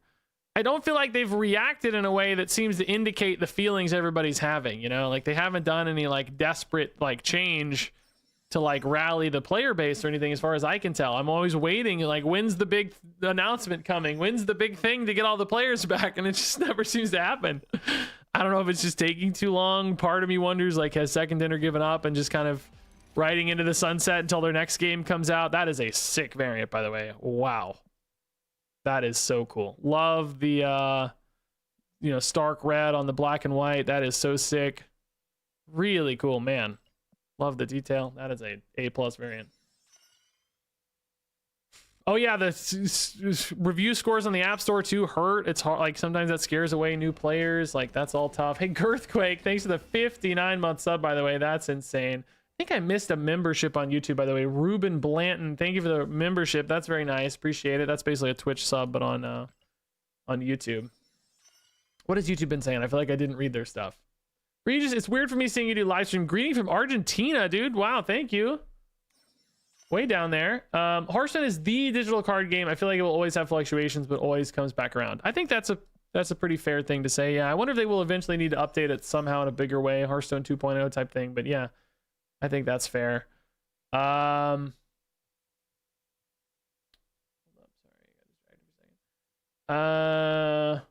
What's weird is I felt like just 2 seasons ago, the game and meta were in such a good place. Yeah, it's definitely felt worse for me lately. Dramatically worse lately, yeah. I literally feel like it's kind of just the 2 season pass cards, which, you know, there's this narrative that the season pass cards are always broken. I don't think that's been true historically necessarily, although now I kind of want to look at that now that I said that. Let's see. Marvel Snap season pass card. There have been some whiffs anyway. They're not like always broken. But now I got to look this up. Have Marvel Snap season pass cards always been broken? Let's do the numbers. This card does not look like it's going to be broken to me, by the way. Star-Lord, pretty broken. Shulao, broken. Weapon X, not broken. Spider-Punk, not broken. I mean, I think both of these are viable, but not broken. Scarlet Witch, not broken, but good. You know, let's do 5 stars. 5, 5, 3, 4, 4, 2. Viv really didn't get played much. Galactus, not broken, but pretty good. 4, 5. This was broken. This was broken. 5. Esme, 3. Captain Carter, kind of 4. Agamotto, not a bad card, but kind of 2. Pretty much 5, pretty much 5, pretty much 5. Sorter actually was broken for a while, 5. Agent Venom's been pretty good, 4. Spider-Man wasn't really broken at the time. Pretty good now, maybe 3. Probably 4 for Bishop. She's really good, but wasn't like broken feeling. Gwenpool kind of broken, maybe 4.5. Gilgamesh bad, 2. Not a bad card, but just didn't hit. Blink wasn't good at the time, 2. Zemo, okay, 3. Was Hope broken at first? Was it her like pre-release that was broken? I can't remember, but kind of 4. Swan 2. Scar probably 3 or 4. Shaw 3. Marvel was broken 5. Elsa was kind of broken, right, for a little bit, maybe 4.5. Loki super broken 5. Dakin was bad for a long time. Phoenix Force not great. Ghost Spider wasn't good. Nebula was good but not broken. These are kind of so old now I don't even feel like looking at these, but I don't know. I mean, they've definitely been good on average. A few stinkers here and there, but most of these have been nerfed, right, when we look. And this one has not been nerfed, but is very good. Carter got buffed, actually. She was bad at first, right? She was more like a 2 at first. I kind of forgot she was bad. So I don't know. That's definitely lately they felt broken, but I don't know if that's historically been a trend. But yeah, Zombie Scarlet Witch had to get buffed. You're right. Yeah, she wasn't broken initially. Yeah. I wouldn't say it's fair to say they're all broken. It's fun to meme on that sometimes, but there are plenty of other criticisms to levy against Marvel Snap's kind of progression and stuff and monetization. I don't think you have to levy the all season pass cards are broken, but it does suck that it's been 2 in a row. And I think really the bigger challenge is just the delay in reacting to them. Like, we're getting an OTA tomorrow. Surely Star-Lord will be impacted tomorrow, but he came out what, 3 weeks ago? Over 3 weeks ago? So you have to wait over 3 weeks to see the impact happen? Like, that feels too long to me. I something about the patch scheduling. I'm sure they don't want to do it on the OTA right after he comes out, but maybe, I don't know, they need to bake in some more outlets or something to change that, because I feel like it's just waiting too long. All right, let's build our variant deck. We opened all our reserves while ranting more than ever. Let's see here. We got a Havoc. We got a Miss Marvel. I didn't even notice that. Blob, Toxin, Scarlet Witch. This is a pretty good deck, guys. A pretty good deck. Ain't a bad deck, dude. Blob Airshim's a sick combo. Miss Marvel's solid. Elsa's good. I wish we had a little higher curve, but Airshim will fix that. It's not a bad deck. Some stuff like Ghost Spider is kind of a throwaway, but can make some big plays. Toxin's like kind of mad. This is a great variant too, by the way. I gotta rate these variants. 3 stars, 2 stars, 4 stars. 2 stars. 4 stars, 3 stars, 5 stars, 5 stars, 5 stars, 2 stars, 4 stars, and I don't know, something about his body's bothering me. 2 stars. I thought I liked him more at first, but pretty good variant haul too, man. Not bad at all. All right, we're gonna play 3 games with this deck, guys. Can we win with the variant deck? I don't know. We're gonna try. We're going to try. Let me get Untapped back up. There we go. Airship. Airship sure helps, man. Used to I would like add Airship on here to cheat and make the deck better, but we just got him for free. That really helps. That makes life a lot better. Untapped is hopefully loading, but we'll figure it out. Daredevil's great. Yeah. Red Skull off the Airship. I mean, it could be okay, honestly. This would be amazing, but hard to get working. High Evo decks. Oh, high Evo deck's gonna be tough.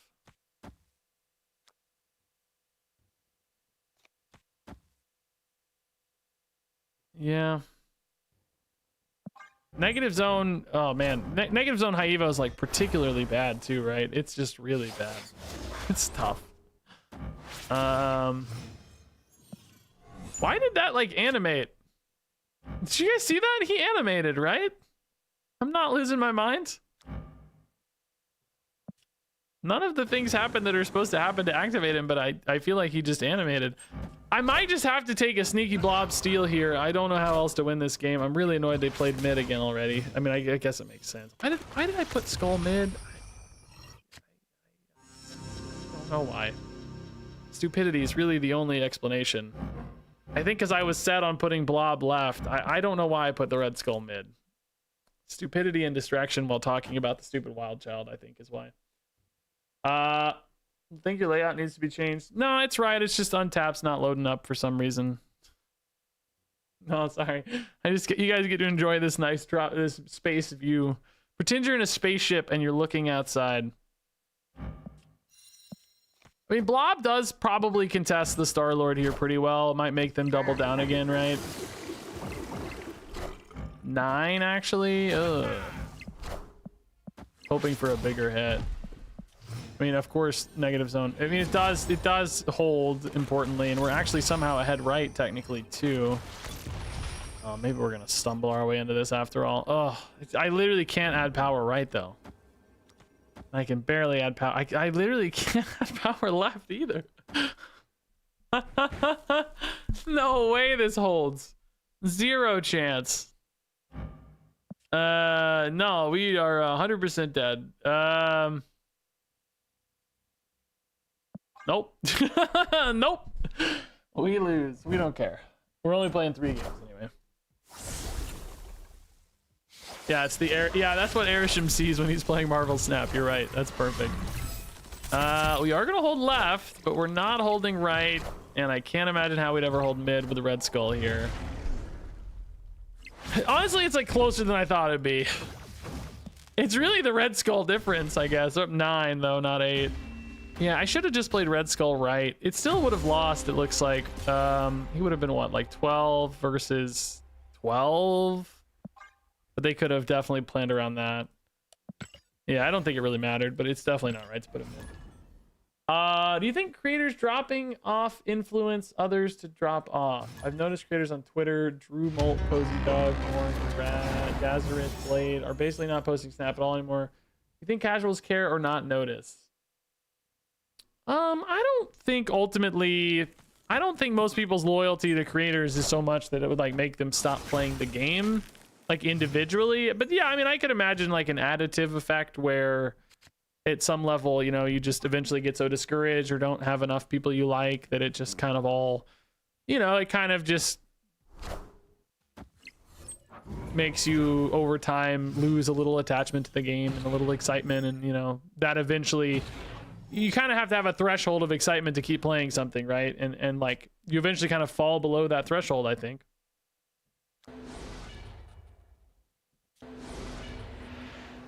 I guess Miss Marvel here is pretty cool in theory. I might have to commit a card right next turn, like a War Machine, which is kind of bad for Stark Tower, but I don't want to lose Hala necessarily. Would also be nice to check that out on Morlock, I guess. But I don't have good splits on math. So I think you do this. This should hold, but Airsham 9's like a crazy high power total. Might even hold the whole game in some ways. Wild Child, Adam Warlock. It's like a Phantom. No, they're also Airsham. Oh my god, I didn't even see. How did they miss so hard on these curve hits? Kushidala, by the way, maybe try to win with second favorite variants. Are you my YouTube commenter always asking for second favorite variants and stuff here? Man Thing, not too bad. He's getting destroyed. I like that they went for it. That's cool, dude. That's good news for us. Oh, they actually kind of traded that power in though into Wild Child. That's fun. That's actually a sick little play. You probably go 2 cards here, right? Just to maximize Stark Tower, and Havoc normally I'd feel bad about, but I think with just a Blob anyway, we don't really mind losing the energy. Blob could swing mid. You feel pretty good about right against another Airsham deck, which by the way, what are the odds I played another Airsham deck? I haven't played against Airsham in weeks, I feel like. I hate to always stoke the flames of the matchmaking conspiracy stuff because I don't actually believe in any of the like matchmaking conspiracy stuff that so many of you do and tell me about all the time. But at the same time, like, what are the odds really, you know? Oh, he sounds sick though. That's a good play. I mean, Blob can go here though. They don't have anything, do they? No. You just go Blob, right? Oh, it sucks because like, I don't know, like, Can they manage 9 here and 3 here? And how good is the Isan? Like, Blob probably always beats Isan, right? Like, they play mid and let Isan roll here, don't they? But on that note, like, why not just do this then? I guess because that means you know you're losing right for free to Isan always. And why lose it for free? Doesn't break this. Havoc's still gaining points there, so I think it's this. Oh my god, they just went... They're trusting Isan so hard. 15 is so good. The Isan cannot possibly beat this. There's no chance on earth. Incoming Fin Fang Foom, right? Wait, was this Sandman? They weren't related in any way, were they? We both get Airshim Sandman hits here? Definitely rigged. Good win, though. Good win. Nice. Miss Marvel was actually pretty clutch there. Really, really strong card. Super high output. Held mid her own. Like, that's really cool. Did Untap not load up? Oh my god, it didn't. You're right. What the heck, dude? I forgot about it. It's Airshim anyway. Like, who cares? We don't need it, you know? You just guys are getting that pretty view. Havoc early every time. Get out of my hand. We are getting Blob a lot, though, which is pretty good. Malekith also, I would say, pretty decent. You really like those turn 3 plays for Airshim. 4-drops are such a good play in this deck now. Oh, Hala, that power doesn't get added in, though, so that's not really very useful. We just had these same 2 locations, right? Just not in the same spots, but almost. Milano, that's a good fill-in, usually. Drax, okay. Another good 4-drop, maybe. Drax Hala is kind of a neat idea, right? I don't think they go for it, though, do they? They could. They're going to be playing a Wiccan. I think they just play Wiccan left, don't they? You don't want to play with the speed because you want bodies in Stark Tower. Did I just play Invisible Woman on turn 3 instead of the 4-drop?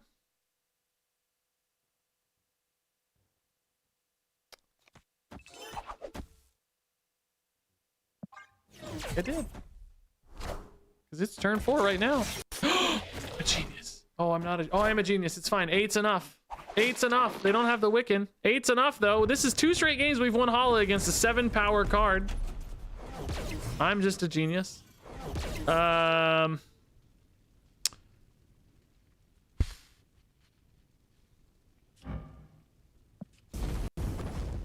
gotta go like this, right? You gotta. Blob just flips right later. He'll be crazy. It makes Nova stronger. You're getting a lot of buffs. This might be a high roll play. Yeah, this is it.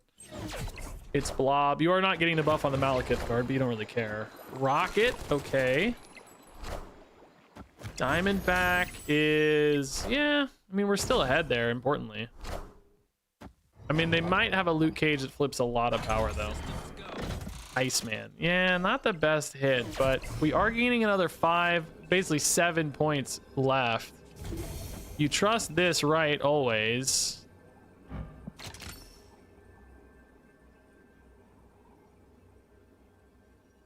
Yeah, I think this holds. Maybe? I don't know. It's only 7 points. The 8-point lead. Luke Cage adds a lot of points here.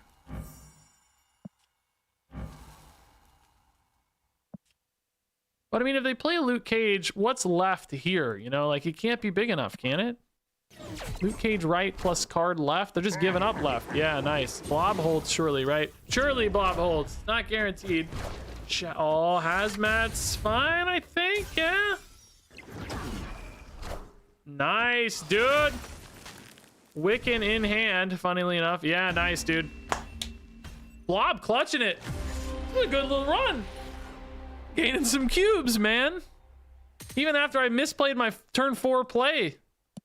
Just kind of worked out anyway. All right. Did we win 2 out of 3? Yeah, 2. We lost that Red Skull game. That's right. Yeah, 2 out of 3 is great. I'm gonna have to climb with Airshim this month, aren't I? Really good run, man. Really good run. SkyShard patch looks solid. Oh, did we put out a patch? Let's take a look. Oh, it does. It does look good.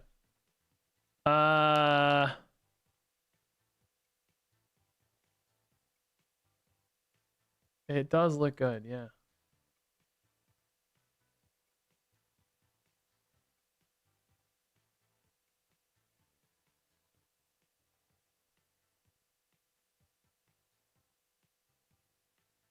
Okay, yeah, good SkyShard patch. Hold up. I'm now looking at Discord. You got me distracted. Ah, sweet. Okay. Even behind the scenes stuff in the patch. Cool. This is obviously AI, dude. I would love to make an AI avatar of myself and not have to actually stream. Yes, I love Marvel Snap. Marvel Snap is a good game. You must play Marvel Snap. I'm assuming in this case, this AI is paid by Marvel Snap to say good things about the game, as opposed to advertising my own game, SkyShard. All right, let's play a couple more games of real Marvel Snap, and then we're gonna hop into SkyShard. Speak of the devil, I wanted to stream a little bit of SkyShard and show it to you guys and tell you about it afterwards, but would be nice to maybe get to 93 real quick if we could first. I'm so used to not catching you when you do go live that after every game so far, I'm expecting a transition to the next. Well, you know, I don't stream often, so I bet you haven't missed many, man. I think I've streamed twice in the last year, maybe. So there are a lot of people. Where is Untapped, by the way? There are a lot of people who think like they're like missing all these streams and stuff, and they're always like, Regis, I missed your stream, because they think the videos are recorded from streams, because I guess I just talk so much. People think I must be talking to a chat, but there's no chat. Just talk to myself. Sometimes my toddler's around. She hears me yapping. That's it, though. What was this? Oh, no. Clearly a Mr. Negative deck, then. We don't have the cannonball yet, so I wonder how much Mercury's worth putting in. I do feel like I'm gonna need some kind of spicy play in Nexus in order to win. In other words, a Mr. Negative deck just stacking an Iron Man Gore here or something normally would win. So, you know, maybe Eliath is that. Maybe Cannonball is that. Maybe Null is that. Oh, Cannonball. Okay, nice. Now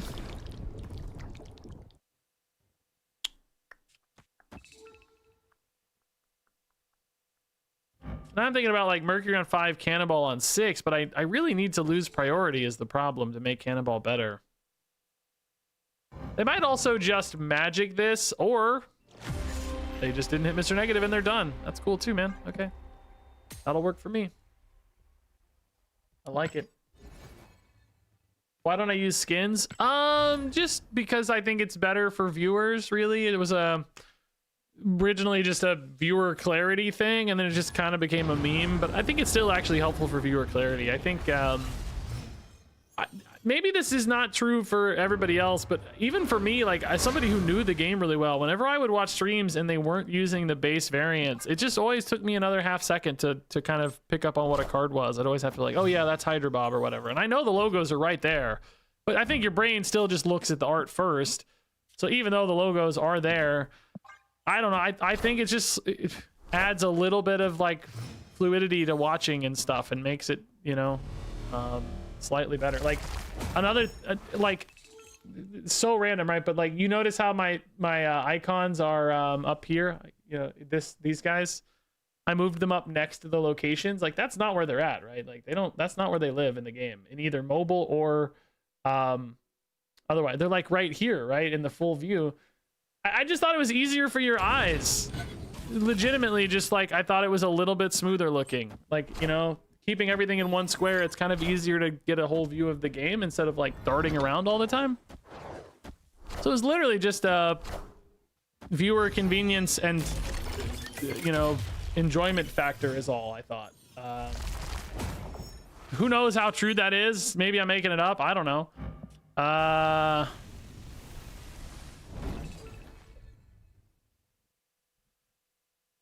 Boy, is this worth hitting? I mean, it's probably the best target against the Zombie Galacti deck. Yeah, does it remove the green effect? I cannot remember. I've dealt from the other side of this so many times. I cannot remember though. We also have Eliath to potentially hit the Zombie Galacti. Sometimes it's obvious where that's going to happen. For instance, like maybe this is it. I don't know. We need to snap Bob out if we want it to be right, but we want to make sure we wait to do that until the final turn, which in theory, could be next turn. But it's certainly not guaranteed to be next turn.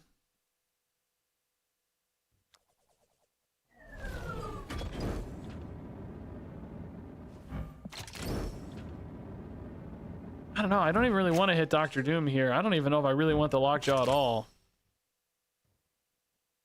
Or even the Moondragon. Maybe, I mean... It's like a points thing is nice. I like the points, kind of. I need space for Eliot, though, and, like, Bob could go mid. So, I don't think so, right? In case this is really the final turn, which they can do it because of Superior Spider-Man. Like, they have enough to play Zombie Galacti on 6, I mean. I think I have to snap Bob now to make space. Oh my god, I didn't realize Chamber is only 2 points right now. Oh my goodness. I just wanted priority for sure, so I felt like I had to play him, but I'm not actually going to get priority unless a Doombot goes... Oh, actually, mid or left might be fine. I think we're... Oh, you can only play one card. Now, they did not magic. Okay, so indeed... Oh, that was what we didn't want Bob to go mid!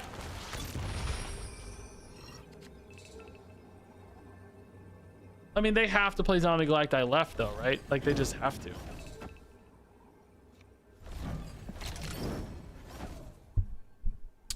Because you have too many green guys here. You need more green guys left. This has enough green guys already. I mean, you could still play it mid, honestly, of course. But I'm just saying they have to, or I can't win the game, right? Like, it's that simple. Hey! Is that it? Is that the one? Cannonball actually kind of matters too because it shifts. Oh no, no.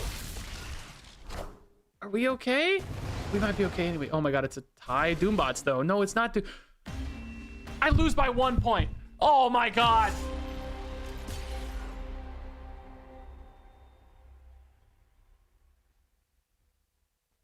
I lose by 1 point? Kidding me, dude. Oh my god, dude. Actually, if this hadn't been Cannonball, we win too. If it hadn't been Cannonball, we win.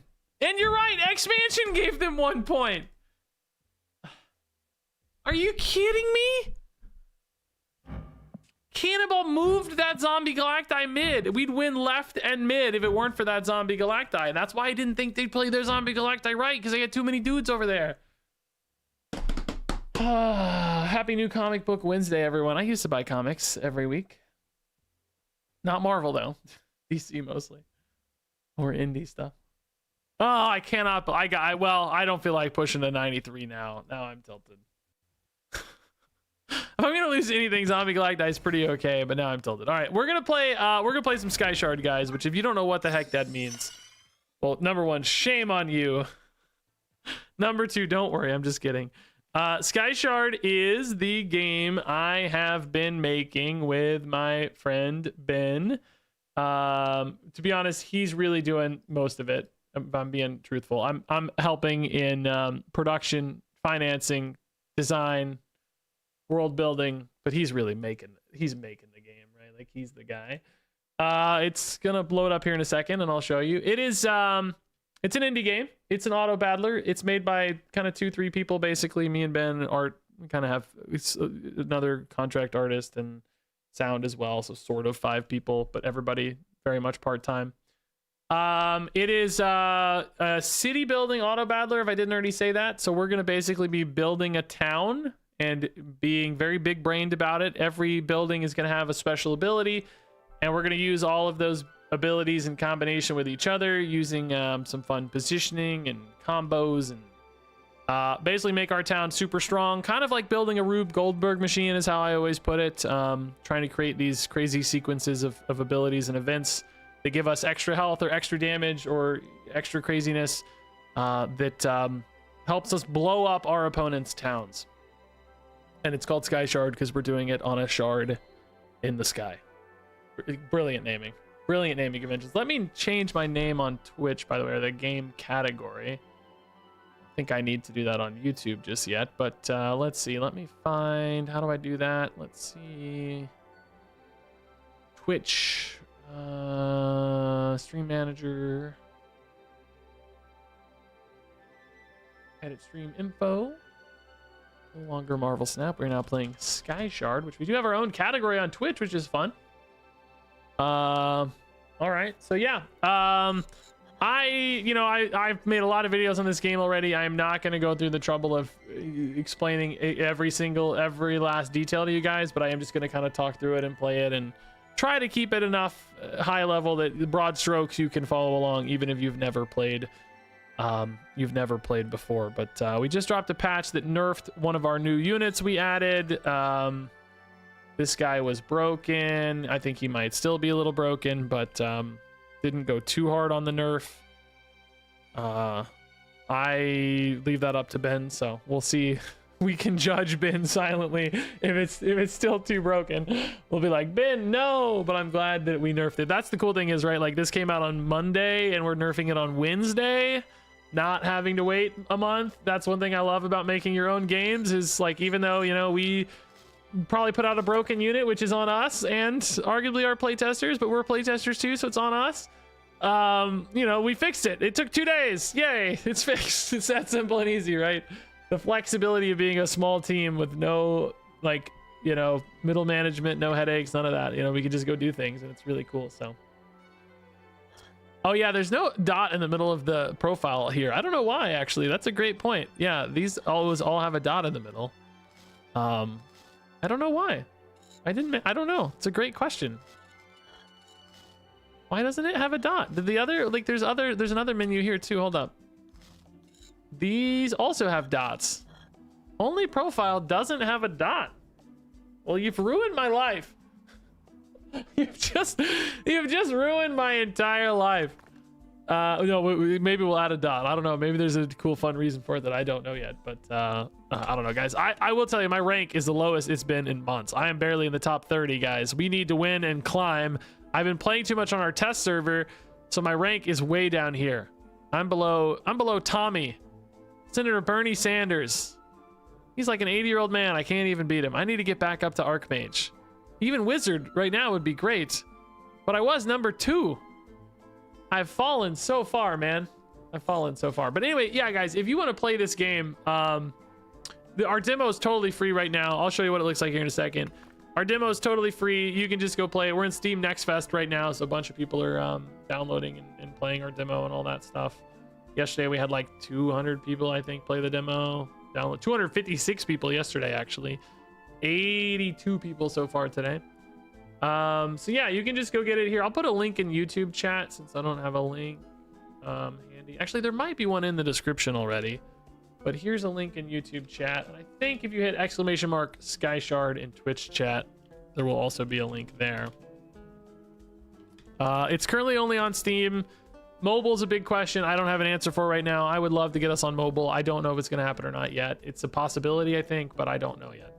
It just depends. Frankly, it depends on how many people play the game and how many people download the demo, that sort of stuff, right?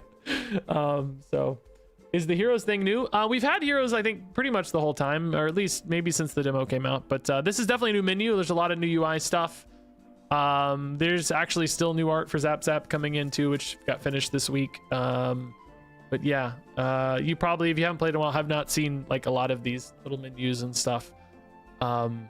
So yeah, you can pick your hero if you want. Each hero has a unique pool of quests and a slight bonus to shops, basically encounters of their type. You can also pick a random hero, and if you do, you get a bonus unit, which I think is usually the right thing to do. The heroes are pretty well balanced, and it's just fun to get a different one every time. So we will let the hands of fate decide, and we get Zap Zap. He's gonna look even more beautiful next time. We've got some beautiful, nice dandelions here. Anyway, we've got our 2 quests. Green Thumbs, after round 1 and 2, get an Arborist, which that is basically like a value generating unit. And then we've got Sporadic Support, which that one gives you a Latchwood Spore, which that's like weapon support. It gives you life steal. But I really like Arborist. This gives you a ton of trees throughout the course of the game, which are little defense units. So here we are in a game. This is our island. You can zoom in on it if you like. You can see all your squares you're going to try to fill with cool stuff. Again, there's a lot of temporary art still in the game, which is very charming in its own way, but there will also be new art. We're going to have to find a way to keep the old art in too if people want to choose the fun MS Paint art. And to fill your island, you've got 8 mana every round, and we will buy shops that cost different amounts of mana. The bigger shops have higher quality, higher tier units, as you might expect, and a weapon shop is a good place to start because weapons are how you're going to blow up your opponent's stuff. We have 3 weapons here. This one's kind of a health scaling weapon. This is sort of an AoE weapon that likes defense, and this is sort of an AoE weapon that's more of a fast trigger weapon, which this one's not very good early. This one is pretty good early. This one's kind of better later. I'll take the early one since we're early. And we'll also grab a tier 3 nature shop. You can see these shops have different icons to indicate different factions, or this one's just a mixed bag from any given faction. Every unit has a faction. The factions do have a lot of internal synergies, but of course you should also go beyond factions. A lot of units, you know, support each other across factions. Every island is going to have a mix of various units, you know. Some magic units might support Novus. Some nature units might love ancient units, and so on and so forth, right? It's not like, you know, TFT where you just go buy every nature unit. You will actually suck if you do that. You want to make sure you have a mixed assortment of things. It's more about unit to unit synergies, and you know, you'll still find nature things that like nature things, of course, but you just got to mix it up a little bit. So we'll take this big tree. This is a defense unit we can put in front of our town. So you kind of want your defense in the front. You're usually going to have some kind of engine, as I call them, in the middle. Basically, this is the things that'll be like scaling you up. They'll be having extra abilities, scaling your health, scaling your damage. Those are kind of in the middle, and your weapons are generally going to be in the back because these are what, you know, you want to keep these alive as long as possible because they're what's killing your opponent. So here's Fergus Bentley, very good player. He has a lot more stuff than us because he's a cheater. His early quest here from Ambrose gives him a lot more units. I think we will pretty much lose this fight always, but this is a bit of a slower late game weapon. There is a chance we maybe get there in time. I don't think so. I think he has just a little too much stuff, but it's going to be close. Yeah, it is close. It's weapon to weapon, but I think ours loses damage as it takes damage because its damage is a function of its health. So after the first couple hits, you know, we kind of don't have enough damage output, but a good close loss. We only take 8 damage, and we do have 192 health.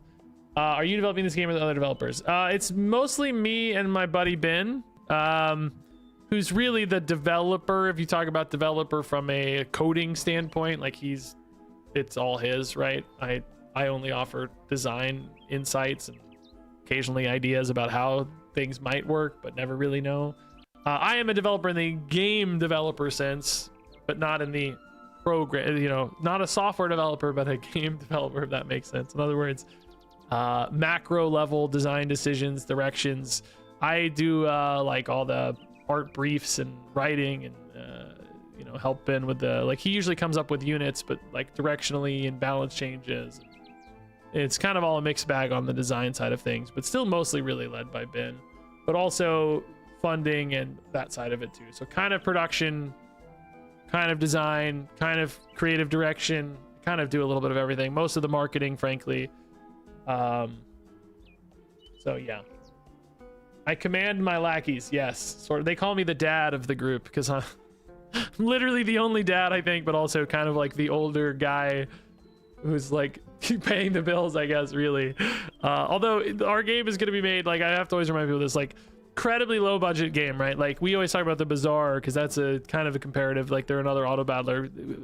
People love the Bazaar, by the way. Great game. You know, but Bazaar raised like $25 million, right? Like an insane, and they disappeared for like 5 or 6 years to go make the game, right? That is not what we have done. We raised $0. This game will probably cost $40,000 or less in total, and that includes like paying Ben and stuff, right? And art and all that. So like different planes of existence on like budget, which also, you know, will be reflected in scope and production values and all of that too. I always like to like set people's expectations and stuff, but also much lower demands for us, right? Like, we don't need it to be a smash hit. We could have you know, much smaller player base and still keep things going and be happy with the results. Because at the end of the day, it's a learning experience first and then, you know, results second kind of thing. Because, you know, I think Ben and I want to make more games together and see where all this can go in the future too. But trying to get this one in the best place possible first. Okay, we're losing a lot. Not looking like a professional, but we have chosen some value. By the way, we got a tip. I didn't know I had any tips left. We have a movable inventory now, which we didn't have before. It'll also soon have final UI. Zap Zap, hello.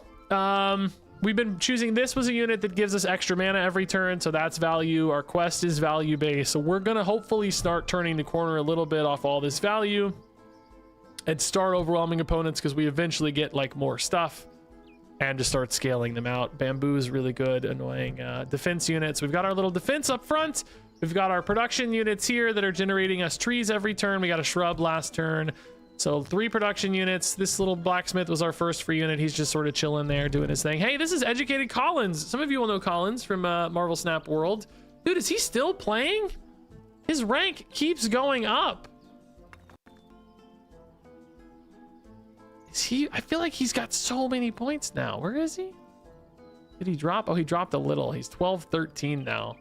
He's 1244 at the time of this board, though.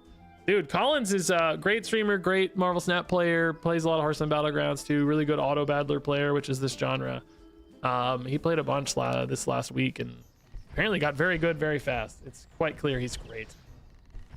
Is there a mechanic or design idea that you came up with that you're most proud of? Oh man.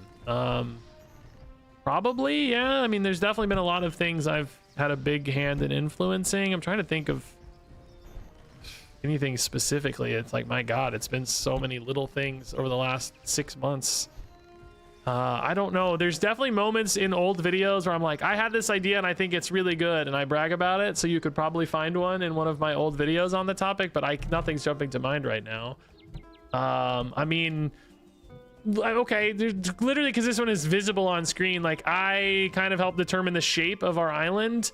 Like I was like, you know, I wanted to have jagged edges and stuff as opposed to being like a perfect square, you know, and like I think at one point it was asymmetrical too, which I hated. Like I wanted it to be symmetrical but also jagged, so that we had like kind of friction about like where things go. You know, we didn't want it to feel super clean always. Like sometimes friction is good in game design because it makes you have to think and position carefully, and it's like, oh God, I'm missing one square. How can I reposition things to, you know, to open up that one square and like completely open up everything. So yeah, I guess I did push for heroes. Yeah, I mean, I don't know if came up with is a fair thing to say, because like all games have heroes. But I did encourage their existence. Yeah, I don't think we'd have heroes if it was just for Ben. I really just, honestly, my reasons for heroes was less of a game design reason. I think there are ups and downs to having heroes from a game design standpoint. I just thought we needed characters, really, and there weren't a lot of other places to put characters in, like literal human faces or frog faces, as the case may be. I just thought that would be nice to have in like art on Steam. Like people just resonate with faces and characters and stuff, and like, you know, I thought that was going to be important to have. It does add like some cost and overhead, because like every time we add a hero, now we have to have hero art. We have a cursor, like cursors are custom per hero. We have quest icons, like some of these maybe we could reuse, but you know, we have a lot of like overhead. So that was one of Ben's concerns, was like scope creep, but which is totally reasonable. But yeah, fair. Yeah, I did push for heroes for sure. What is the water source for the waterfalls? There's this up here. It's underwater aquifers, apparently. This must just be pulled from rain, even though we're above the clouds. But the real answer is everything's a wizard. Don't worry about it.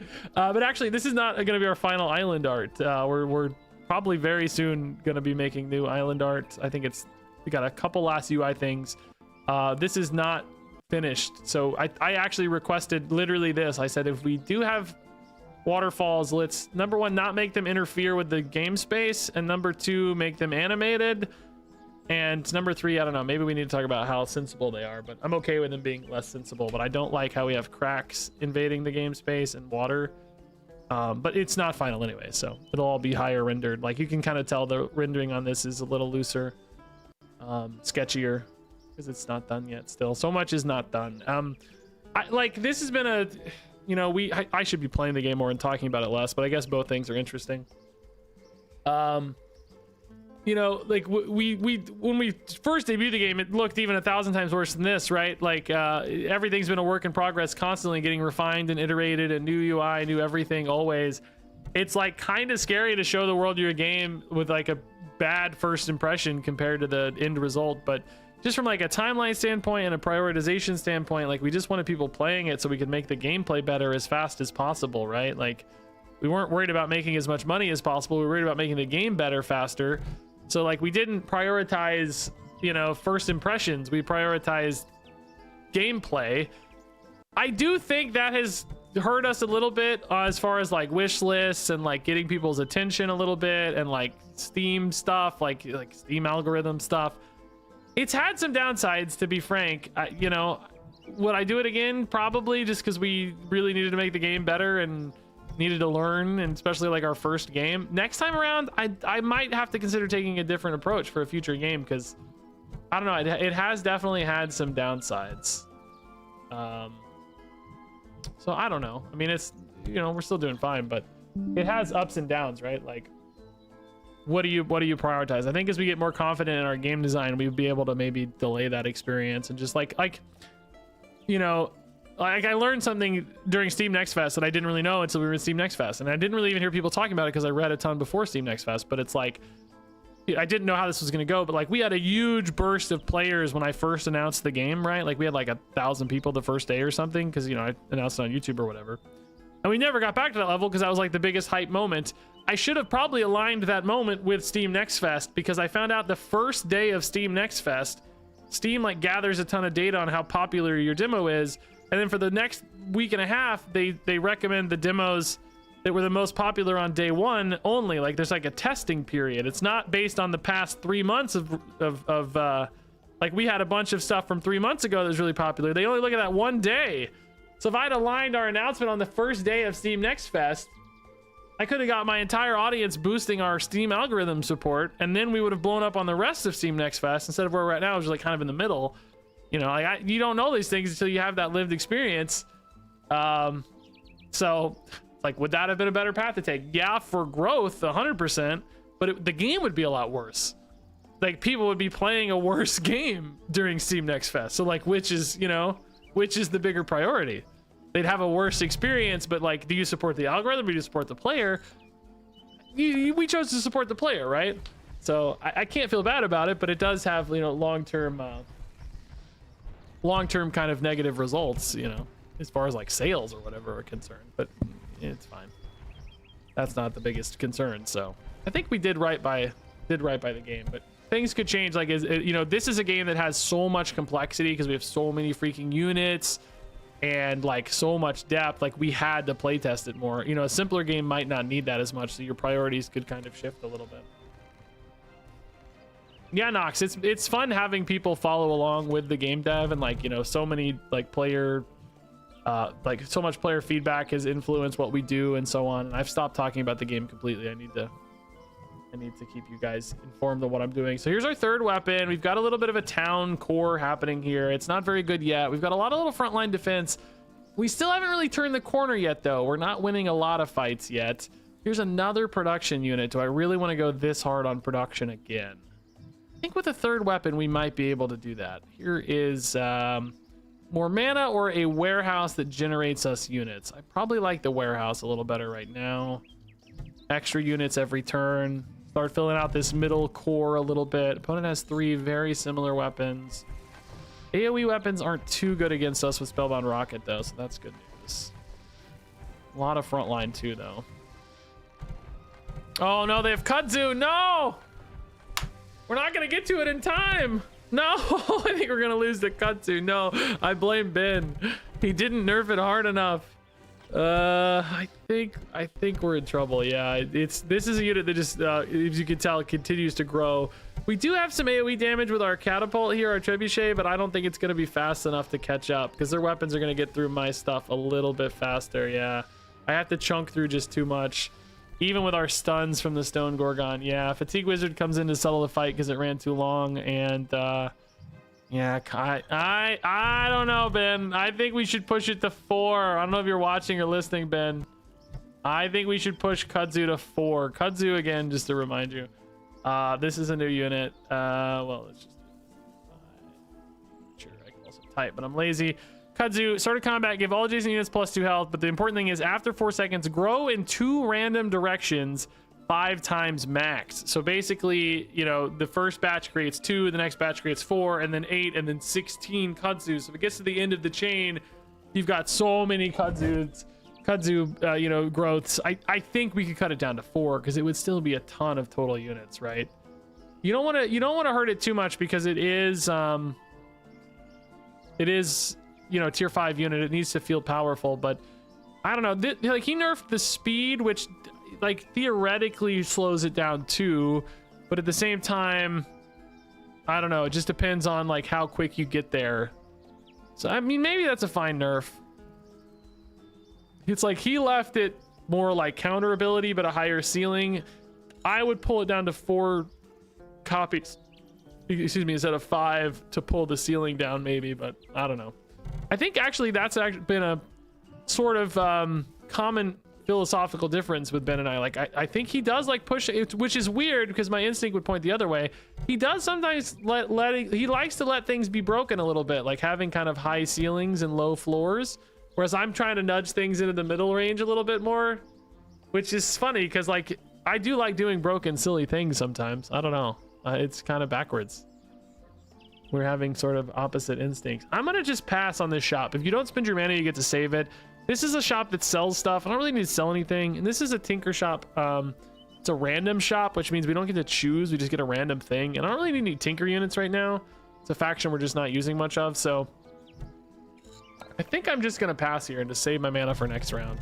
It does hurt us a little bit on tempo again, which sucks because we already are low tempo, but this fight looks kind of okay to me. Oh, no, no, no, no, no, no, it doesn't. Another Kudzu. No. No, this is my nemesis, Ben. What have we done? What have we done? What have we done? Yeah, Jeff. Yeah, 100% true that, like, I'm glad we always push the limits, you know, to start.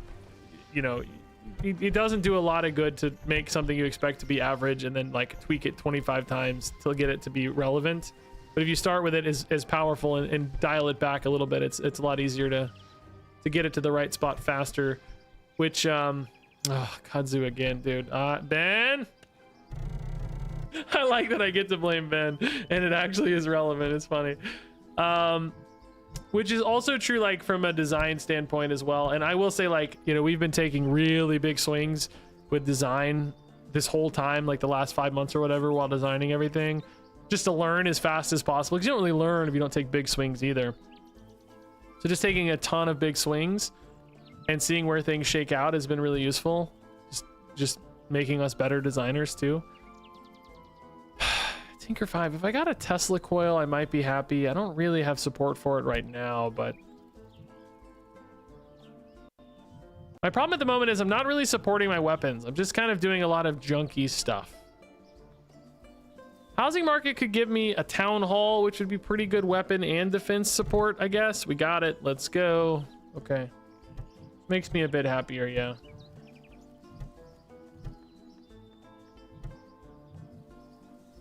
So town hall, as we put units around it, they are going to trigger, and when they do, it's going to make the town hall give our weapons extra damage and our defense extra health. So it's kind of perfect for what we need, which means I need to buy some more cheap town units in order to stuff them around our town hall here. Sell. We could start selling some little tree fodder here just to recycle some mana, basically. I think that's worth it. Just find more town faster this way. Post office, sure. Another cheap town unit. We love it. Foundry. Botanist is fine. Foundry again. Lots of weapon buffs. That's okay. Sure. This should make our weapons notably stronger, particularly buffs onto the Firepot Trebuchet will help us shred their town units. This targets town units specifically, so it's going to hit kind of this middle chunk of stuff, skipping over their defense, which is actually kind of bad against Kudzu again, if I think about it.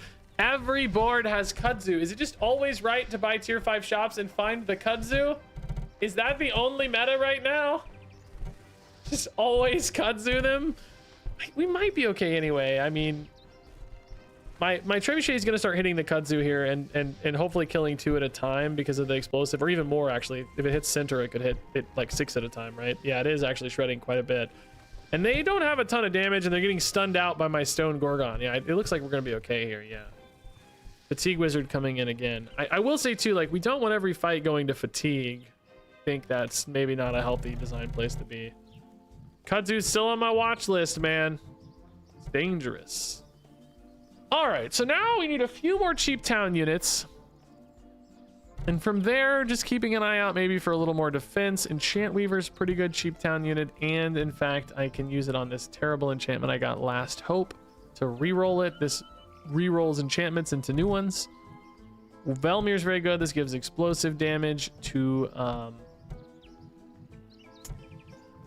our trebuchet, which is perfect. Big shop 4 here. We kind of need 2 more little town units. So yeah, let's do this. Just a lot of interesting choices here that aren't that interesting. Kind of looking at the Tether 2000. This passes damage between 2 weapons, so it can like help us scale our damage even faster. I don't think really I have the best weapons for that right now is the only thing. Stonewall could just be another defensive unit. Just throw it in, you know, that's fine. This generates crystals, which you don't really have any crystal support for. This is pretty risky. This gives you a cool weapon if it survives, but I don't think it's gonna have a high likelihood to survive. These 2 I just don't think are worth talking about. I'm gonna take the Tether here. It's not great yet, but it might lead into some plays later. There could be moments later where that becomes a bit more interesting. So hopefully that manifests, right? Okay, I think we still got a shot though. I mean, we only have 66 health remaining, so it isn't gonna go well either way, I'm afraid. This isn't gonna go well either way. Maybe Aaron, yeah. We have a couple people. I'm gonna be honest with you. I just randomly grabbed 3 people out of Discord. There was absolutely no, I just literally the first 3 names I saw. So maybe, yeah, we'll see. Well, we're getting murdered, man. This obelisk just absolutely deleted me. Or was it this vile totem? We just got absolutely shredded. Just absolutely, I mean, just murdered. Obelisk dealt 1700 damage, killed all of my weapons. This guy throws stuff at my healthiest units, and I guess my weapons were my healthiest units pretty quickly because I have all little defense. Oh my god. That was like the hardest counter that's ever been countered, man. Jeez Louise. Oh god, that was brutal. Latchwood Spore on my weapons maybe is okay. Like the Forest Spirit loves it. Weirdly, it makes him even worse against obelisks, which just murdered us, but it's okay. Let's get a higher health defense unit then, yeah. Like this guy. The brick by brick.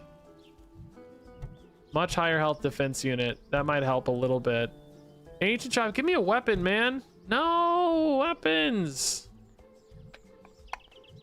Cursed Bell is a bit of a stun that's decent with bamboo like this because the bamboo resummons itself. Anything that dies next to this is going to stun enemies. So we can try to stun them out a bit here. It's actually best like that. Yeah, I mean, our build's fine. I just maybe need another weapon. We are going to shred through this town core here really nicely, but this Warden's Flame's kind of scary. This deals a big AoE damage. Forest Spirits finally got some damage scaling, which helps. These do have now damage scaling off the tether on top of the town hall, but they got through my front line pretty fast. Not feeling great. They have a lot of weapons back there too, and this scaling Tesla coil is quite spooky. Yeah, I don't think we're gonna get there on this fight, which means we're probably dead, guys. Did I really go for a 2 trophy run on my first run of the stream? No, dude. No. No. How can it be? Oh, God. Do I suck at my own game now? I haven't had a 2-trophy run in years. Years. I've dropped below sorcerer. No, I didn't. Oh my god. No, we're close. Oh my god. 1201, I think. Is 1200 the border? Yeah. Oh my god. Okay, we gotta have a good run, guys. We gotta have a good run. Fergus Bentley, I blame you. I blame you.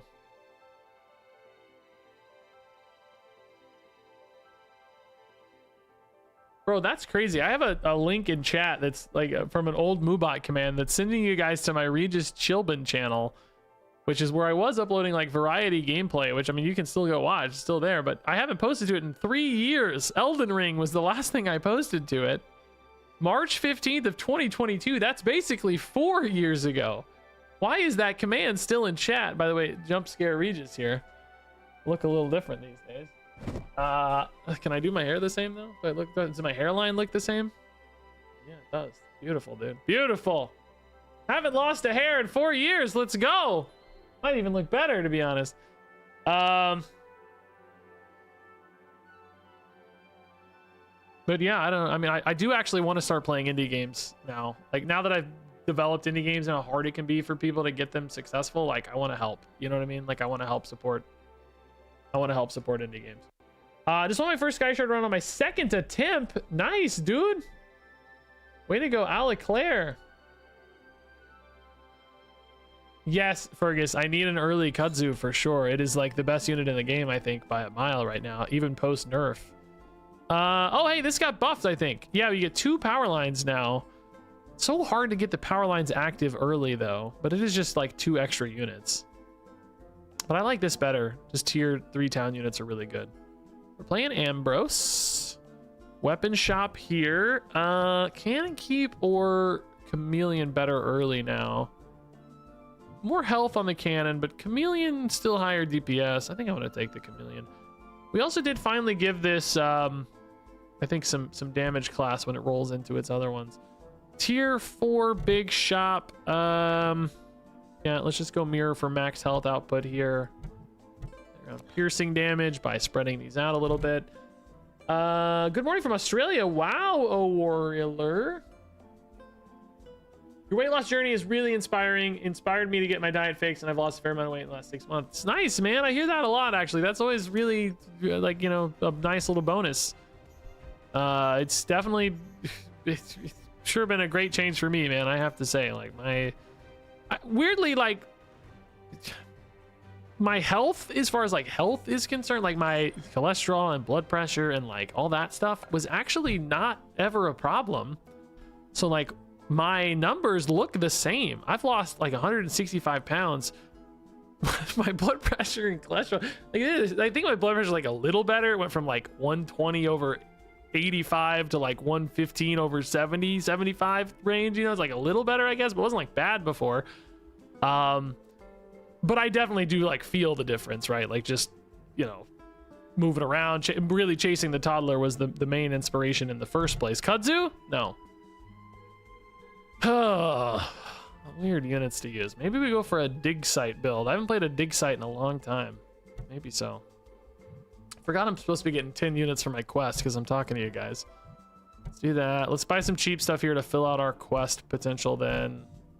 Yeah, more post offices. Okay. Yeah. This looks good. This looks good. No, I'm not worried about AoE enough anymore to move the ruby away. I don't think the 5 damage matters much, but you never know. Could change a breakpoint here and there. Yeah, we're gonna win this fight again for sure. Good start this time, thankfully. We got a higher tempo weapon, arguably, and maybe less punishing opponents early too, frankly. Both of which are nice. Hey, Dujay, what's up? Streamer man doing streamer things, you're right. Hey, Jastube, thank you for the $5 Australian dollar, I think is what that means, maybe. $5 super chat, though. That's amazing. Welcome, welcome. We got a magic missile mine off of our dig site. Now we're going to buy a weapon here. Here's our new weapon, the Solar Saber. This is a nice piercing weapon. We might play with this. Yeah. Buffs other stuff, which that's fine. This does occasionally have some explosive and piercing, so that's a decent buff target. This is going to put us at 10 no matter what. Let's go for a tier 3 novice shop here. The only thing I don't want is this refractor. Everything else is pretty good for us, I think. Scola. Okay, we might get another one of these. We do. Nice. 2 Scolas means we are going to buy the crap out of some town units now. These give us health and damage buffs every 25 times a town unit goes off. So like these are all town units. They're going off every 3 seconds, every 1 second. We don't have many now, but as soon as we get a bunch, we're going to be getting a bunch of buffs on our defense and weapons, both damage and health, making us super strong. So that'll be great. Oh, we shredded that Jefferson, dude. Shredded it. Wow. Easy win here. We are just so much better than last run so far, man. We're going to climb, guys. I can feel it. It's coming. Keep getting good mines, too. These magic missile mines are great damage output. Let's go for cheap town. Fast town is a little better technically, but I don't really want the alchemists just yet. Well, I'll take one here, actually. That's fine. Small is also good because that's more stuff I can put around my casino. The casino here speeds up town units above and below it. So you can see I'm putting these in a line in the same 2-grid column above and below to get as many of those activating as I can. And I'm going to reposition them here shortly, actually. Another casino, maybe watchtower. This speeds up all of our town units as well. We're going to position these so that the slowest units I care about the most are all on one side. And then all the other small units are on the other side, I think. Until I get more, that doesn't actually really matter because we have 4 and 4 right now. It's an even split, but theoretically, I want bigger discounts on the slower stuff up top. So because this is based on how many are above and how many are below, you can stagger the results. So put a bunch of stuff below it, that speeds the stuff above it up more, or vice versa. If you split it, they all kind of get an average buff, which both can be fine, really. It's preference and builds and so on. Yeah, Casino Jefferson would be an insane payoff. I mean, I did it, and I think in a video yesterday, or maybe I forget which video it was. It seemed okay. You kind of have to be mindful of the positioning, but you've got a column you can put the stone columns in. Oh my god, we are only rolling mines. We are gods.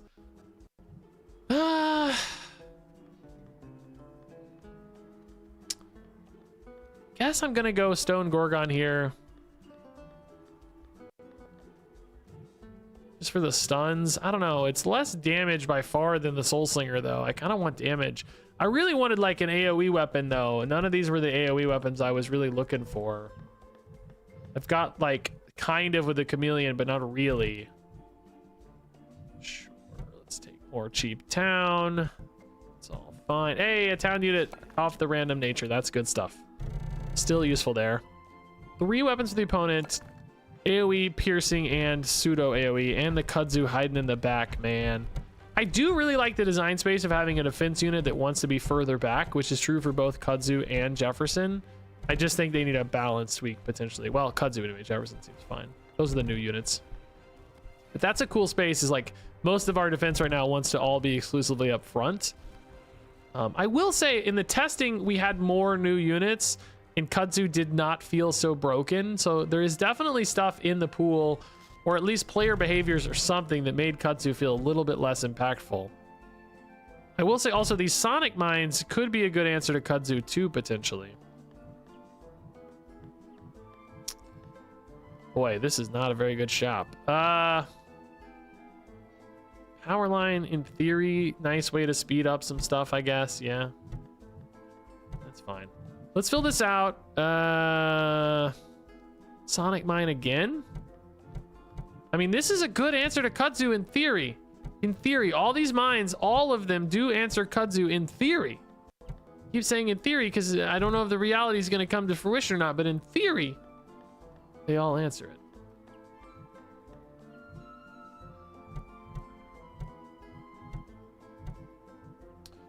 Saloon here, another thing we can kind of speed up. I might go ahead and do this, actually. Let's go ahead and do it like this. Make those really fast to buff our weapons as fast as possible, basically. They have a pretty slow cooldown. Yeah, this also has a slow cooldown. So we've been doing a ton of weapon buffs like this. This looks pretty good. I need a little more front line. No kudzu here. Still some good mine hits. Emeralds have a lot of health back there. They are hitting my town core pretty fast, unfortunately, though. But I think we're looking, well, not looking that good, are we? No, not looking that good. Nope, we're dead. We lose. Oh, man, we had a pretty good run going so far. This is, these last two fights, we fell off a bit. We were kind of building out that casino engine. Maybe getting a little more frontline now would be nice because we just don't have a lot of defense. We want to finish this out just a hair more, though, is the thing. Like, I want to push it just a little further, right? Just a little more. Maybe here, go for like a bamboo. Nope. Mushroom Ender in theory is good defense. In theory, this is both defense and town, but I love the altering stone. This, anytime it gains health, it's going to buff our weapons. Both of these are granting health, so we just want a lot of fast town units still now, but need a little more defense. A lot of sonic mines hitting here, so a lot of little stuff could get killed off quickly here. Yeah, some of our units died immediately, unfortunately. Oh, that Jefferson almost died, but now it's still spawning columns. No, they don't have a lot of weapons, though. We might be okay here. They just have a lot of columns. Both of their Jeffersons, top and bottom. That's pretty funny looking. Sorry to keep spamming. Any update on a Mac version of the game? Oh, sorry, I didn't see it. I didn't even know you were spamming. I don't know, actually. I think that's moderately doable from what I don't know. I don't know. Ben knows the answer to that question. I don't know. I don't want to promise too much because I don't know, but maybe? Oh, dude, no, these Jeffersons are actually going to beat us. No, it's so close. No.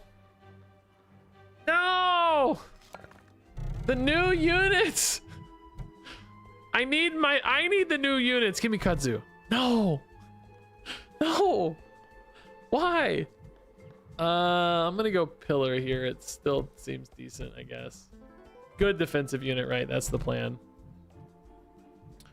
Weapon speed buff? I don't know. I do feel like I need another weapon still, man. Feeling the heat on the weapons a little bit. Got a lot of town. Here's some defense, I guess, again, technically for the pillar. Pillar scales with adjacent defense units. Ah. Can we win this fight? Oh, they got black hole dandelion stuff. So many trees. Oh, dude, guys, no. Am I just not cheesing enough with the defense? Oh my god, so many trees. There's no way. No way we win. Just no way. Piercing damage is good. This has explosive for every third hit or something. No, we're dying again. No, dude. I think I am bad at my own video game now, guys. I've been testing on the test build so much, I don't really know the meta. Not to mention there's a bunch of new units. I'm bad at my own video game, guys. I'm also like killing off my own corrupt alchemists with these sonic mines, which is a bit of a problem. Like, I don't want these dying so fast. I need a way to give them more health. Delaying the sonic mines could help, I guess. I don't even know what to buy to make this better. I guess, yeah, I guess I just gotta buy all kudzu shops, Jefferson, and Red Sun Shrine. What do I prioritize here? Fourth weapon or a fast Jefferson build with Saloon? I guess I gotta try the Jefferson build, right? So you go super fast Jefferson and Saloon since this isn't solo. You stuff these down here. Did I put that one off? Is that this round or last round? Oh, dude. Okay, maybe. Maybe I can kind of see the lines.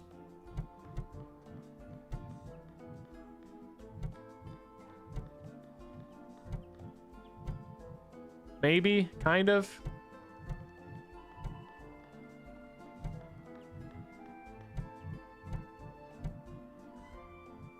Oh, I can kind of see the lines. Need these to get enough time before these go off so that they heal. Jefferson's gonna get cramped out a little bit here, though, if I'm not careful.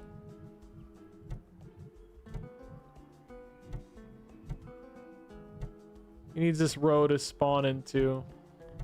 I can do this. This is a fun little positioning puzzle, actually. This is good stuff. Yeah, maybe something like that. I don't know if I have enough front line here though, man.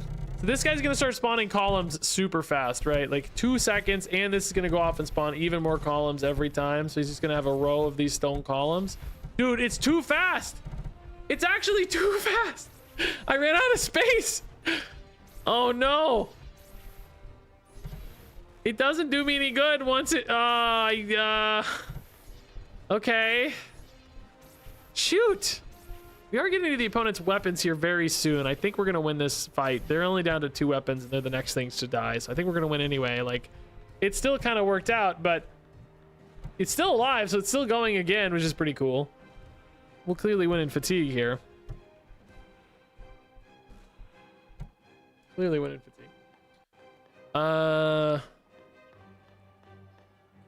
In the front? Yeah, you're right. I could just do it in the front. I did it because this power line, but there's really no reason to do it in the back other than it's, you know, it is isolated from being killed. But, well, I say that, but, you know, there's a risk as soon as we hop into this fight. Do things pivot and now, you know, does this get killed too quickly, right? It did it so fast that I'm not as concerned about that, I guess. Maybe we don't have to be as concerned about that. I need defense. I need stuff. What am I selling? I mean, this is pretty bad for us. I'm just gonna sell these. I need tier 5 defense kudzu. Oh, hello, sir. You have finally appeared. Welcome to the party. It's great to have you here. Is this enough space back here for it? Probably, yeah. Starts growing out that way, maybe. We could even move these forward a little bit right now, though. Just give it more space. There we go. Again? Not again. Maybe brick by brick for the pillar, though. It's good. Yeah, did these kill my corrupt alchemist last time too early? I didn't notice. All right, well, this could be our lifeline, guys. I still really don't have any good weapons or enough damage out of them. I'm hoping to just cheat my way through with stone columns and kudzuds here. I don't know. I also need to make sure that kudzud survived to the sonic mines, which it did. What's the base health on that anyway? I think it's fine. I mean, I think we're losing this fight, unfortunately, guys. I don't have a good look at that, dude. It's their whole freaking board, guys. Nah, we gotta nerf it more. I'm convinced it has to go to 4. Maybe I just don't have enough damage for it, right? Like maybe you have to have Tesla coils. I'm convinced it's got to go to 4. I'm dead here, right? I think I'm definitely dead. They got way more than 46 squares occupied. Yeah.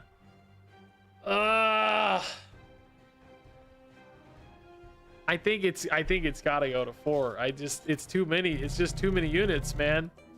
No, guys, I'm an enchanter. No, I gotta play one more. I can't live like this. I gotta go. Well, I don't know if Zap really helps on the. We don't have a tier 5 nature shop right now, do we? I think we only have tier 5 defense shops. Yeah, artillery repeater, very good. Yeah. We'll go random again.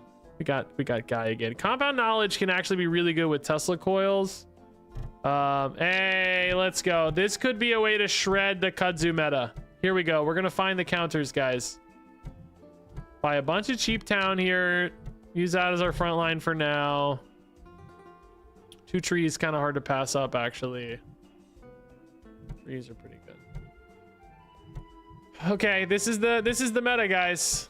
This is it. This is what we're gonna do. We're gonna get Tesla coils. We're gonna juice them up to shred through, because this is a multi-target unit. It hits 3 things at a time. We're gonna win this fight for sure. 100% guaranteed. And then that's gonna help us kill all the kudzuds, man. I can see it happening. Piercing weapons too might be nice.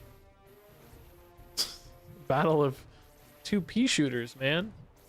I'm like guaranteed to win just because mathematically these each lose damage when they hit, so they're like taking forever to kill each other. It's funny.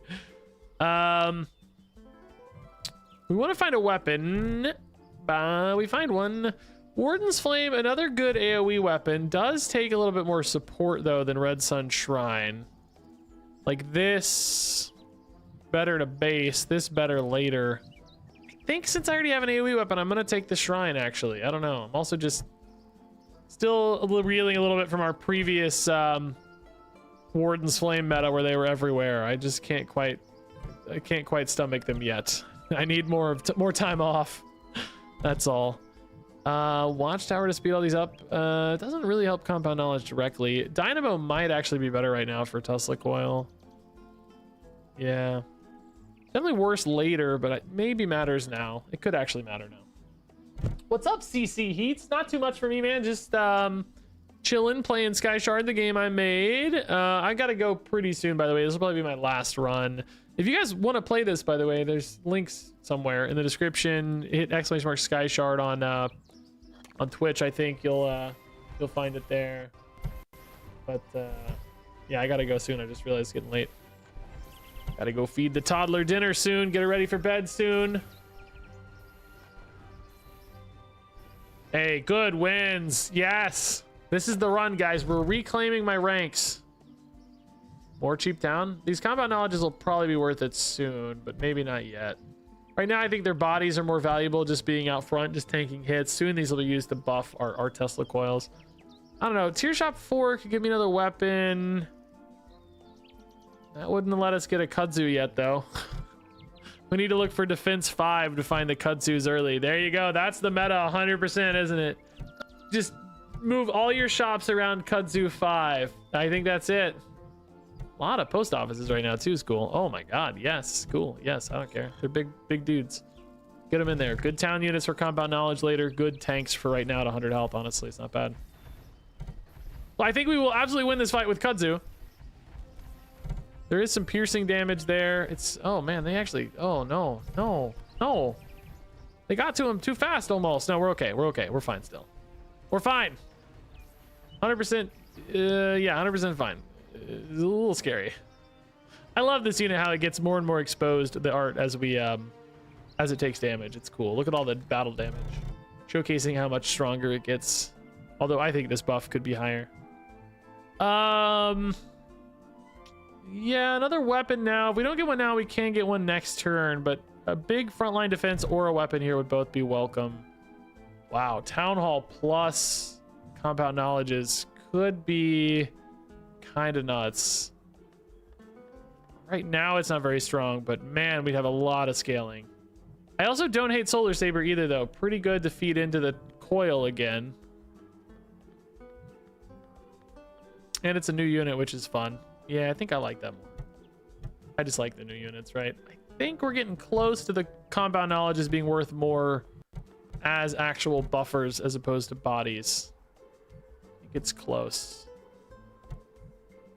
It's a good hit. Defense and town is kind of perfect for us right now. Let's put these bad boys back here now. These other weapons kind of out front. I wonder if the dynamo's a bit better on the Solar Saber. Probably not. I'm liking my town though. It's looking good.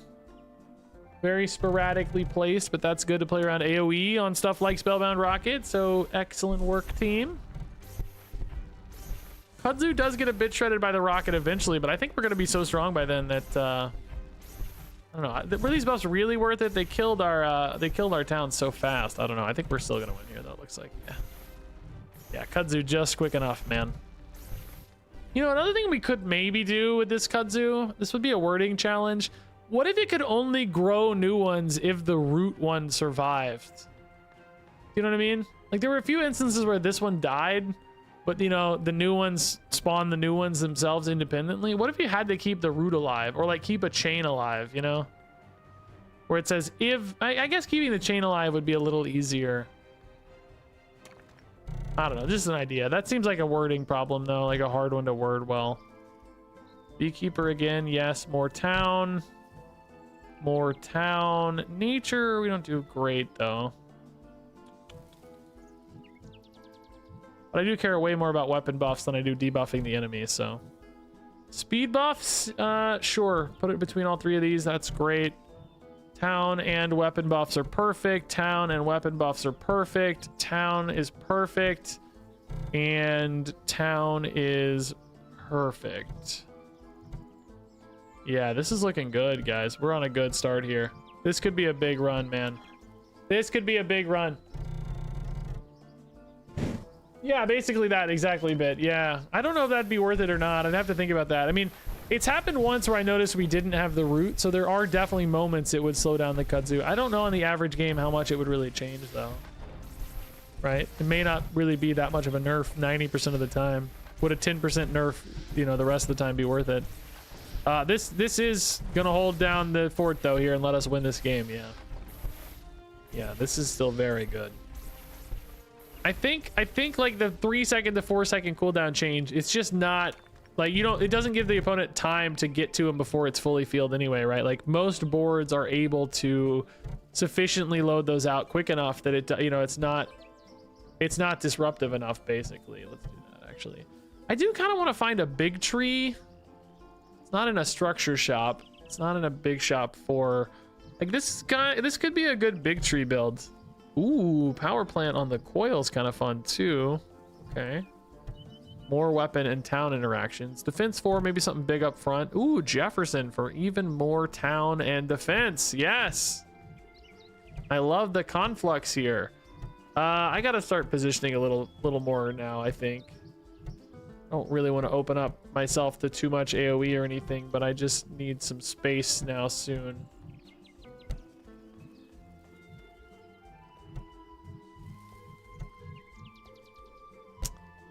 Something like this, basically. I don't know if this gives enough time for either of these to really... Like, I don't know.Maybe. There's not that much out front still. I still need more big defense, I think. Town, piercing, and chameleon damage. I don't even really care that much about the Jefferson connecting. It's more about the kudzu connecting, right? The opponent also has the kudzu, but I'm hoping our Tesla coil becomes really good at dealing with that, right?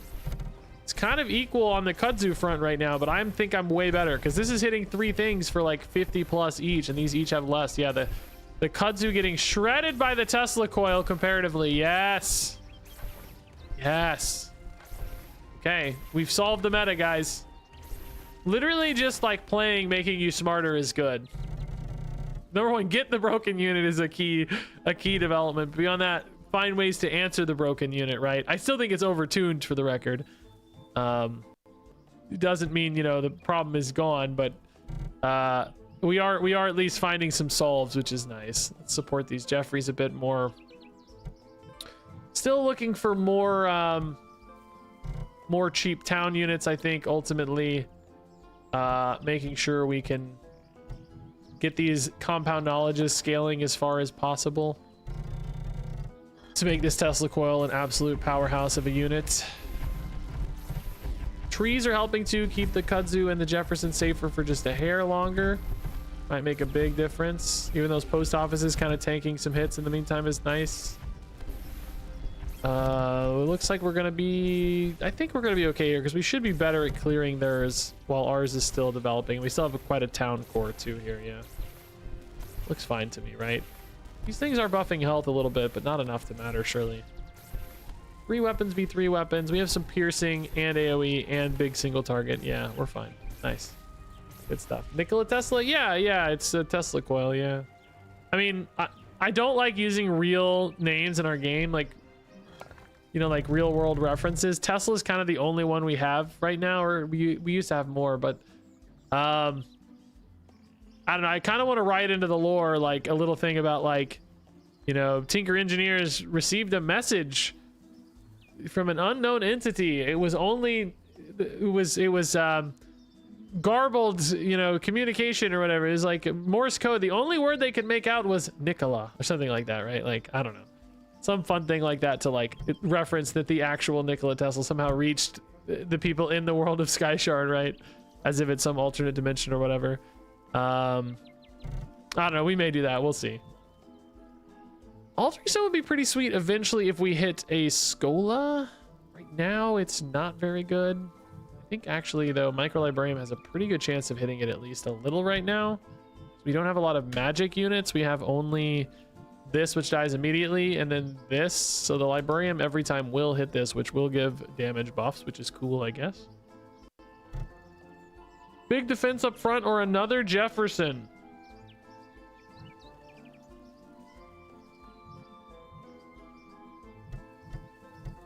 Is this worth it, guys? Like, I don't know.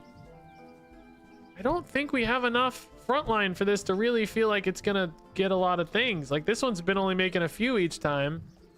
Do you put your town units in front of it? I don't see how. Oh, I don't know, guys. I mean, I think we can support it more later for sure. But right now, it doesn't feel like it's going to connect maybe once or twice. We don't have speed buffs for it. You might only get 1 or 2 columns out of it, which I mean, I guess is still pretty good. Like if you think about it, it's already 300 health or something. It's going to be the size of a normal defense unit as soon as you get to like 2 or 3. So maybe it's just fine. You don't have to get like home runs out of it. Oh, the kudzu, they are kind of checking a little bit with their weather machine. It's an AoE hit, but like everything else is just not good enough here. Yeah. Look at all our spawns. Yeah, this is going great, guys. We're undefeated right now, guys. We're undefeated. This is the run. It's the dream run. Scola would be really nice. No Scola. Power plant's still pretty cool.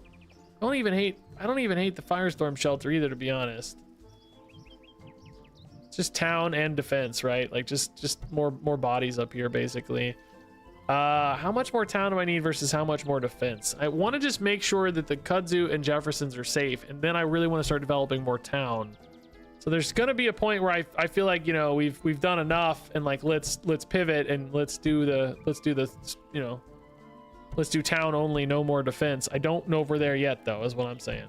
I don't think we are quite yet, but it's close, probably. The stone wall is a big chunk, so that helps. Oh, this is gonna snipe Jeffersons, isn't it? Yep. That's not good. That's not good. We need something to maybe handle that problem. Also got some kudzus for free. Uh-oh, this might be a loss, guys. We might be taking our first dome here. Oh yeah, Spellbound Rocket is just terrorizing me. That AoE is way too good against us. Okay, we need to figure out a way to stop that in the future. We need a big unit. I want that big tree still I talked about. Yep. Weirdly closer than it looks, because a lot of this stuff was already almost dead, and that just went like 5 for 1 to a million things. So I need a big unit. Big tree. No big tree, but a good weapon, I think. Nice complementary weapon there. More cheap town is fine. Actually, micro librarians are good, like we said, for that altering stone, although we do have now 2 magic, so let's put that up front again. I know these are also useful for denying damage against town units. Like I could put them next to the Jeffersons, right? And like protect them against the... I guess actually, yeah, that's maybe just in the short term, that's a better answer for the...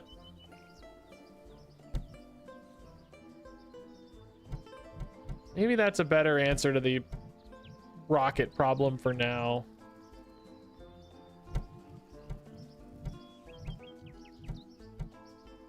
I'm not convinced it's a great answer, but it might be better in the short term. Sell anything? We're good. Oh yeah, stone columns do carry over enchants. Yeah, you're right. Unlike kudzu, yeah, that's something we need to play with. We just really don't have any enchants yet. I want to give basically second chance to all of the summoners, the lion and the Jeffersons potentially, right? This looks like we're gonna be okay. We got our defense going here. Certainly shredding already with our coil up to 200 damage. That's great. Perfect. So it took 1 loss, max damage, but otherwise good. Definitely in the positive category this run regardless. We're for sure going to be up, which means we're probably back up our rank, which is good. Can I get a big tree? Do I even have space for a big tree anymore with all these Jeffersons and kudzus? Another question. I don't know. Maybe we don't. I don't know if we do. We probably just need to fill in more of this middle area. Yeah. Where would a big tree go? These Jeffersons just don't offer a lot of space. Good news is I don't have to figure that out. I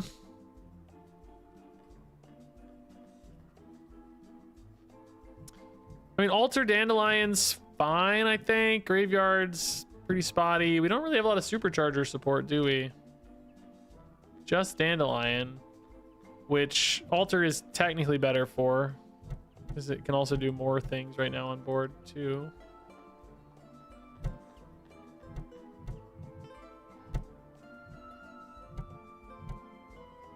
Like that maybe. This post office is just in no man's land, by the way. Absolutely in no man's land. Botanist, sure. We gotta be careful with kudzu. It needs enough space. There's probably some logic to positioning that correctly that I don't know yet. These beekeepers, like, I'm just throwing them up here as like pseudo defense units, right? Like technically they're fine to be alive longer, but want to give another shout out to Educated Collins. He was one of my favorite snap creators from when I started MODOK season until he finally gave it up. Brad, dude. Yeah, dude, I love Collins. Have you ever seen the video Collins and I did together? We did like a Marvel Snap battle thing. It was really fun. I don't think I really knew him well until then, but he's definitely a very cool dude.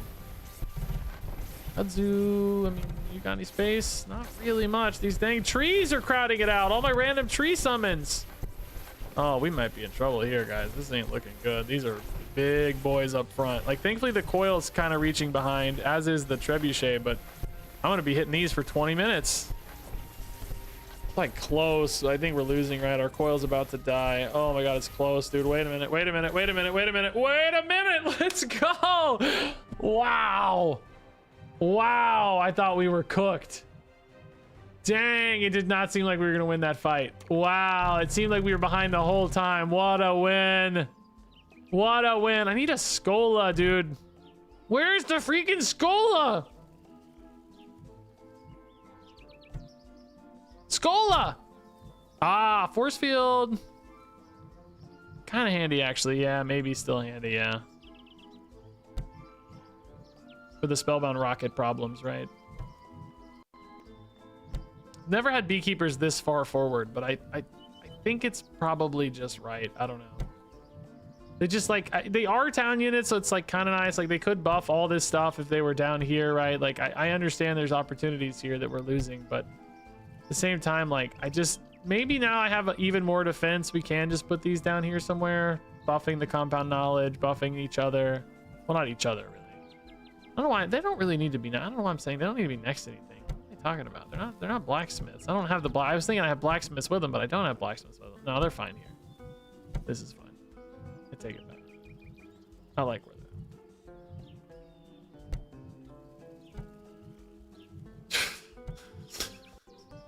they're at. Of course. Perfect timing, right? This gets in the way of the Jefferson if I do too much movement. Maybe that's okay though.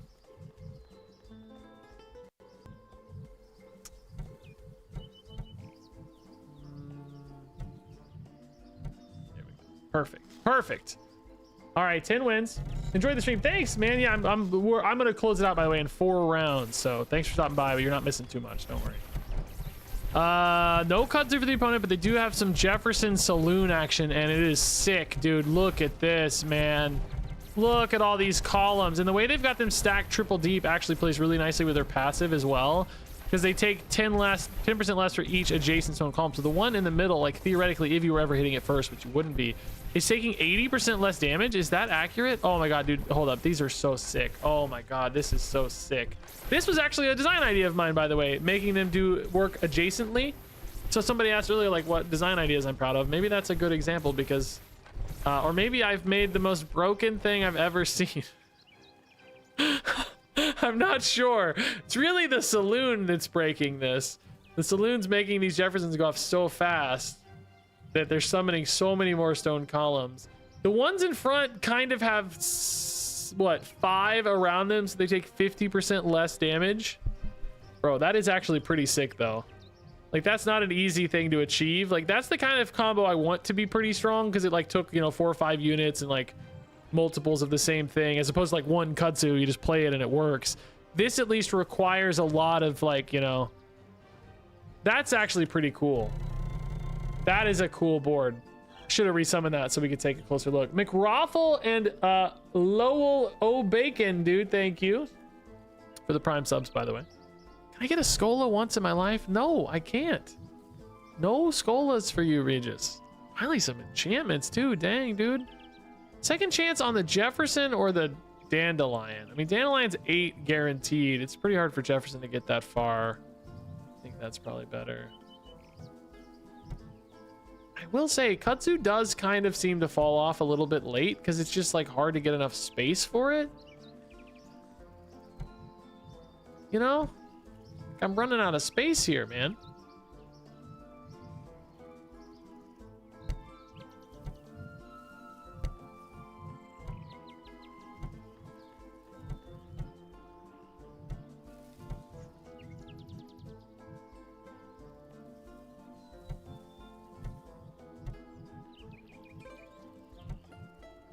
A 1x1 unit, dude. 1x1 unit. Here we go, Jeffrey. There you go. Perfect. Here. Kudzu doesn't really have a lot of room, dude. If I want to do that same thing with my stone walls, by the way, I would do it like this, where they're touching each other, which I guess is fine. I don't know why I didn't really do that before. Post office chilling in the back there, yeah. But they have to also converge, right? It's the problem. Like, they have to get this far to start touching each other. So you'd almost want them, yeah, like next to each other more. Maybe I should just move that up top then too, so I can keep all the purple roof guys, the shelters together, yeah. Ooh, this board has a lot of freaking trees, man. And a lot of freaking bees too. These bees and beekeepers are getting big. But my coil is kind of scaling long term, right? So maybe we can outpace this. I wish it was a little bit faster. I think we're gonna fall behind too quick here because their damage in the back line is still pretty good. Dude, these cannon keeps, like, what the heck, dog? Cannon keeps are big, dude. Skola's going hard. I've been trying to get a Skola for 45 minutes, by the way. Oh, no. No. Oh, every round is 50 damage. No. Skola. Skola. Yes, Skola, finally.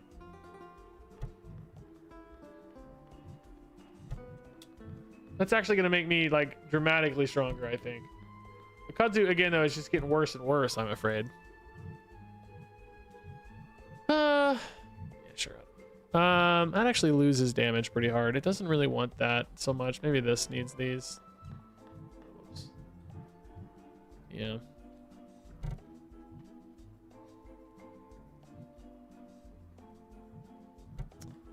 Maybe Kudzu just goes down here now and you like scoot this stuff up a little bit now.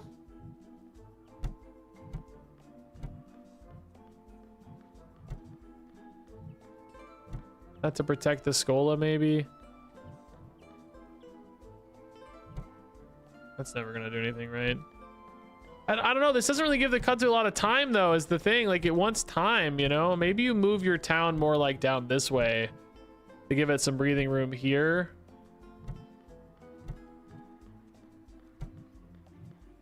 I wonder if I'm like over committing on it a little bit now too. It feels like, is it actually that good at this stage of the game that you need to commit that hard to it, right? Do I like sell these bees? I mean, they're surely still better than a tree, right?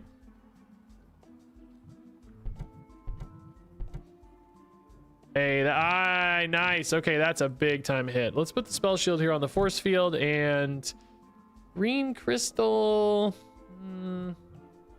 Maybe just an EMP mine next to the altar of Decima, yeah. Okay, this is a crazy little like river we've got running. What, bro?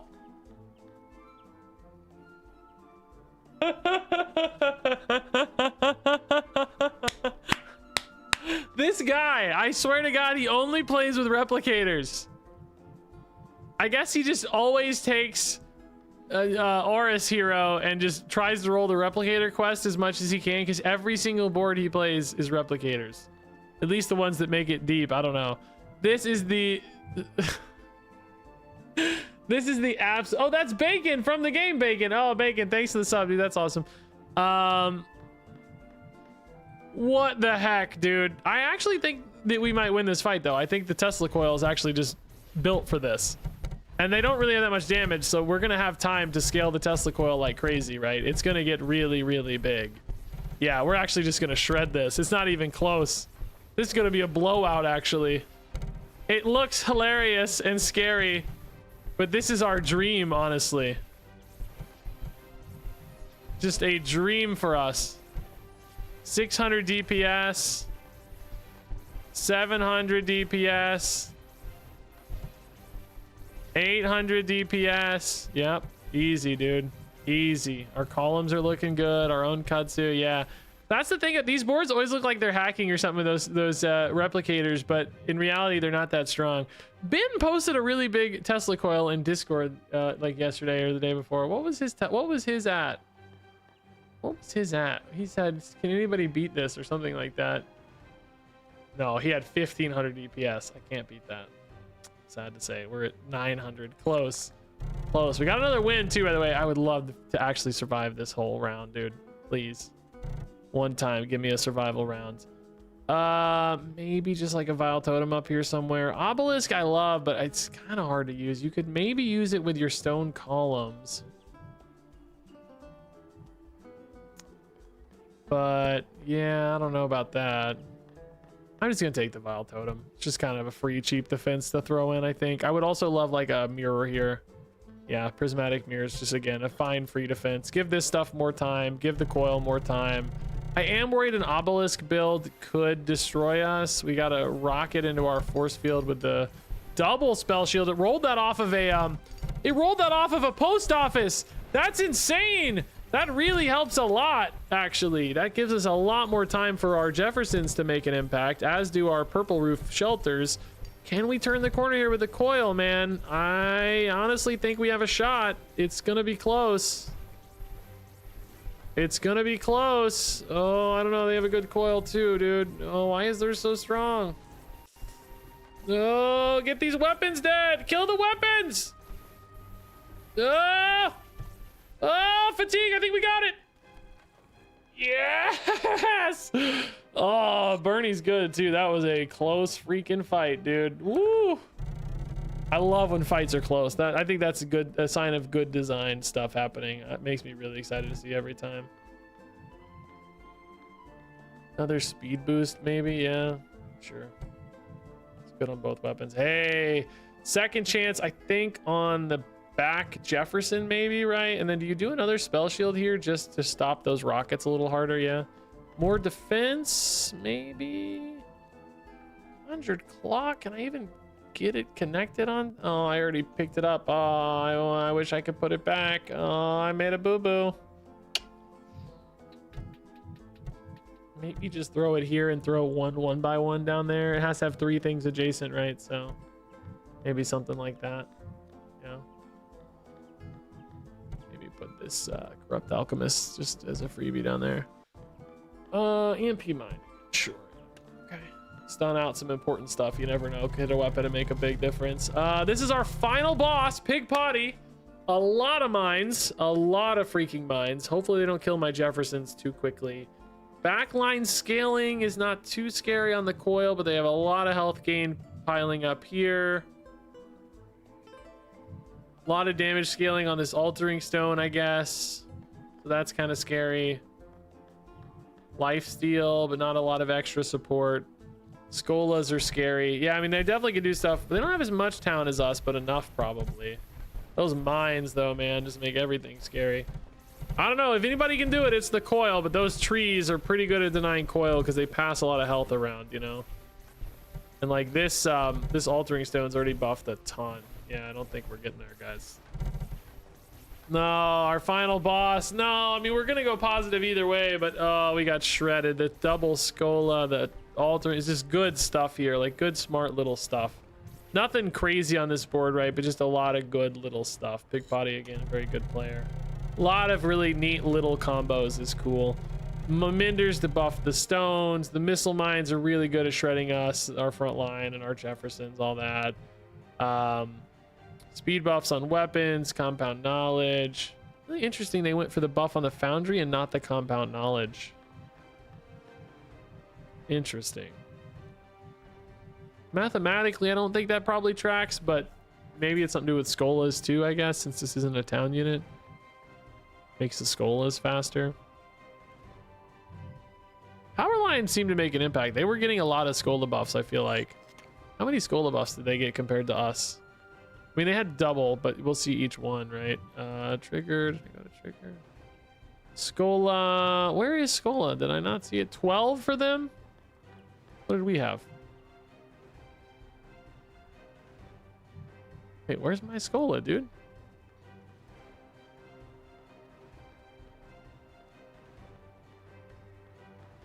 Eight only. Man, really? I thought it would be closer. I feel like I have way more town. Maybe that's not true. They have 36 town units, but they're certainly not all triggering. They have the speed buffs that we don't have. So that definitely helps. Like all of them 15% faster. It's kind of like having 15. And they're pretty fast ones too. I have a lot of slower ones like post offices and stuff. Yeah, I thought that fight would be a little closer, honestly, but just a lot of good little stuff happening, which is... I like that. That's good. I like that it's not like one crazy dominant thing, but just a lot of little game plan. A lot of trees, too. I wonder if they had... Yeah, they probably had double arborists and sold them late. That's my guess. Anyway, guys. Good run, anyway. We're back up to Sorcerer Shirley, right? Oh, only barely. My God. 1202. Woo! Woo! Just made it. That was a close one, but fun stuff. Fun new unit usage. All 3 new units in here. That was a good little run. So I'm gonna call it quits there. If you guys want to check out SkyShard, play it. There's links down below on Twitch. I can pop a link again in Discord, or excuse me, on YouTube as well. Demo is totally free to play right now. It's the whole game basically right now.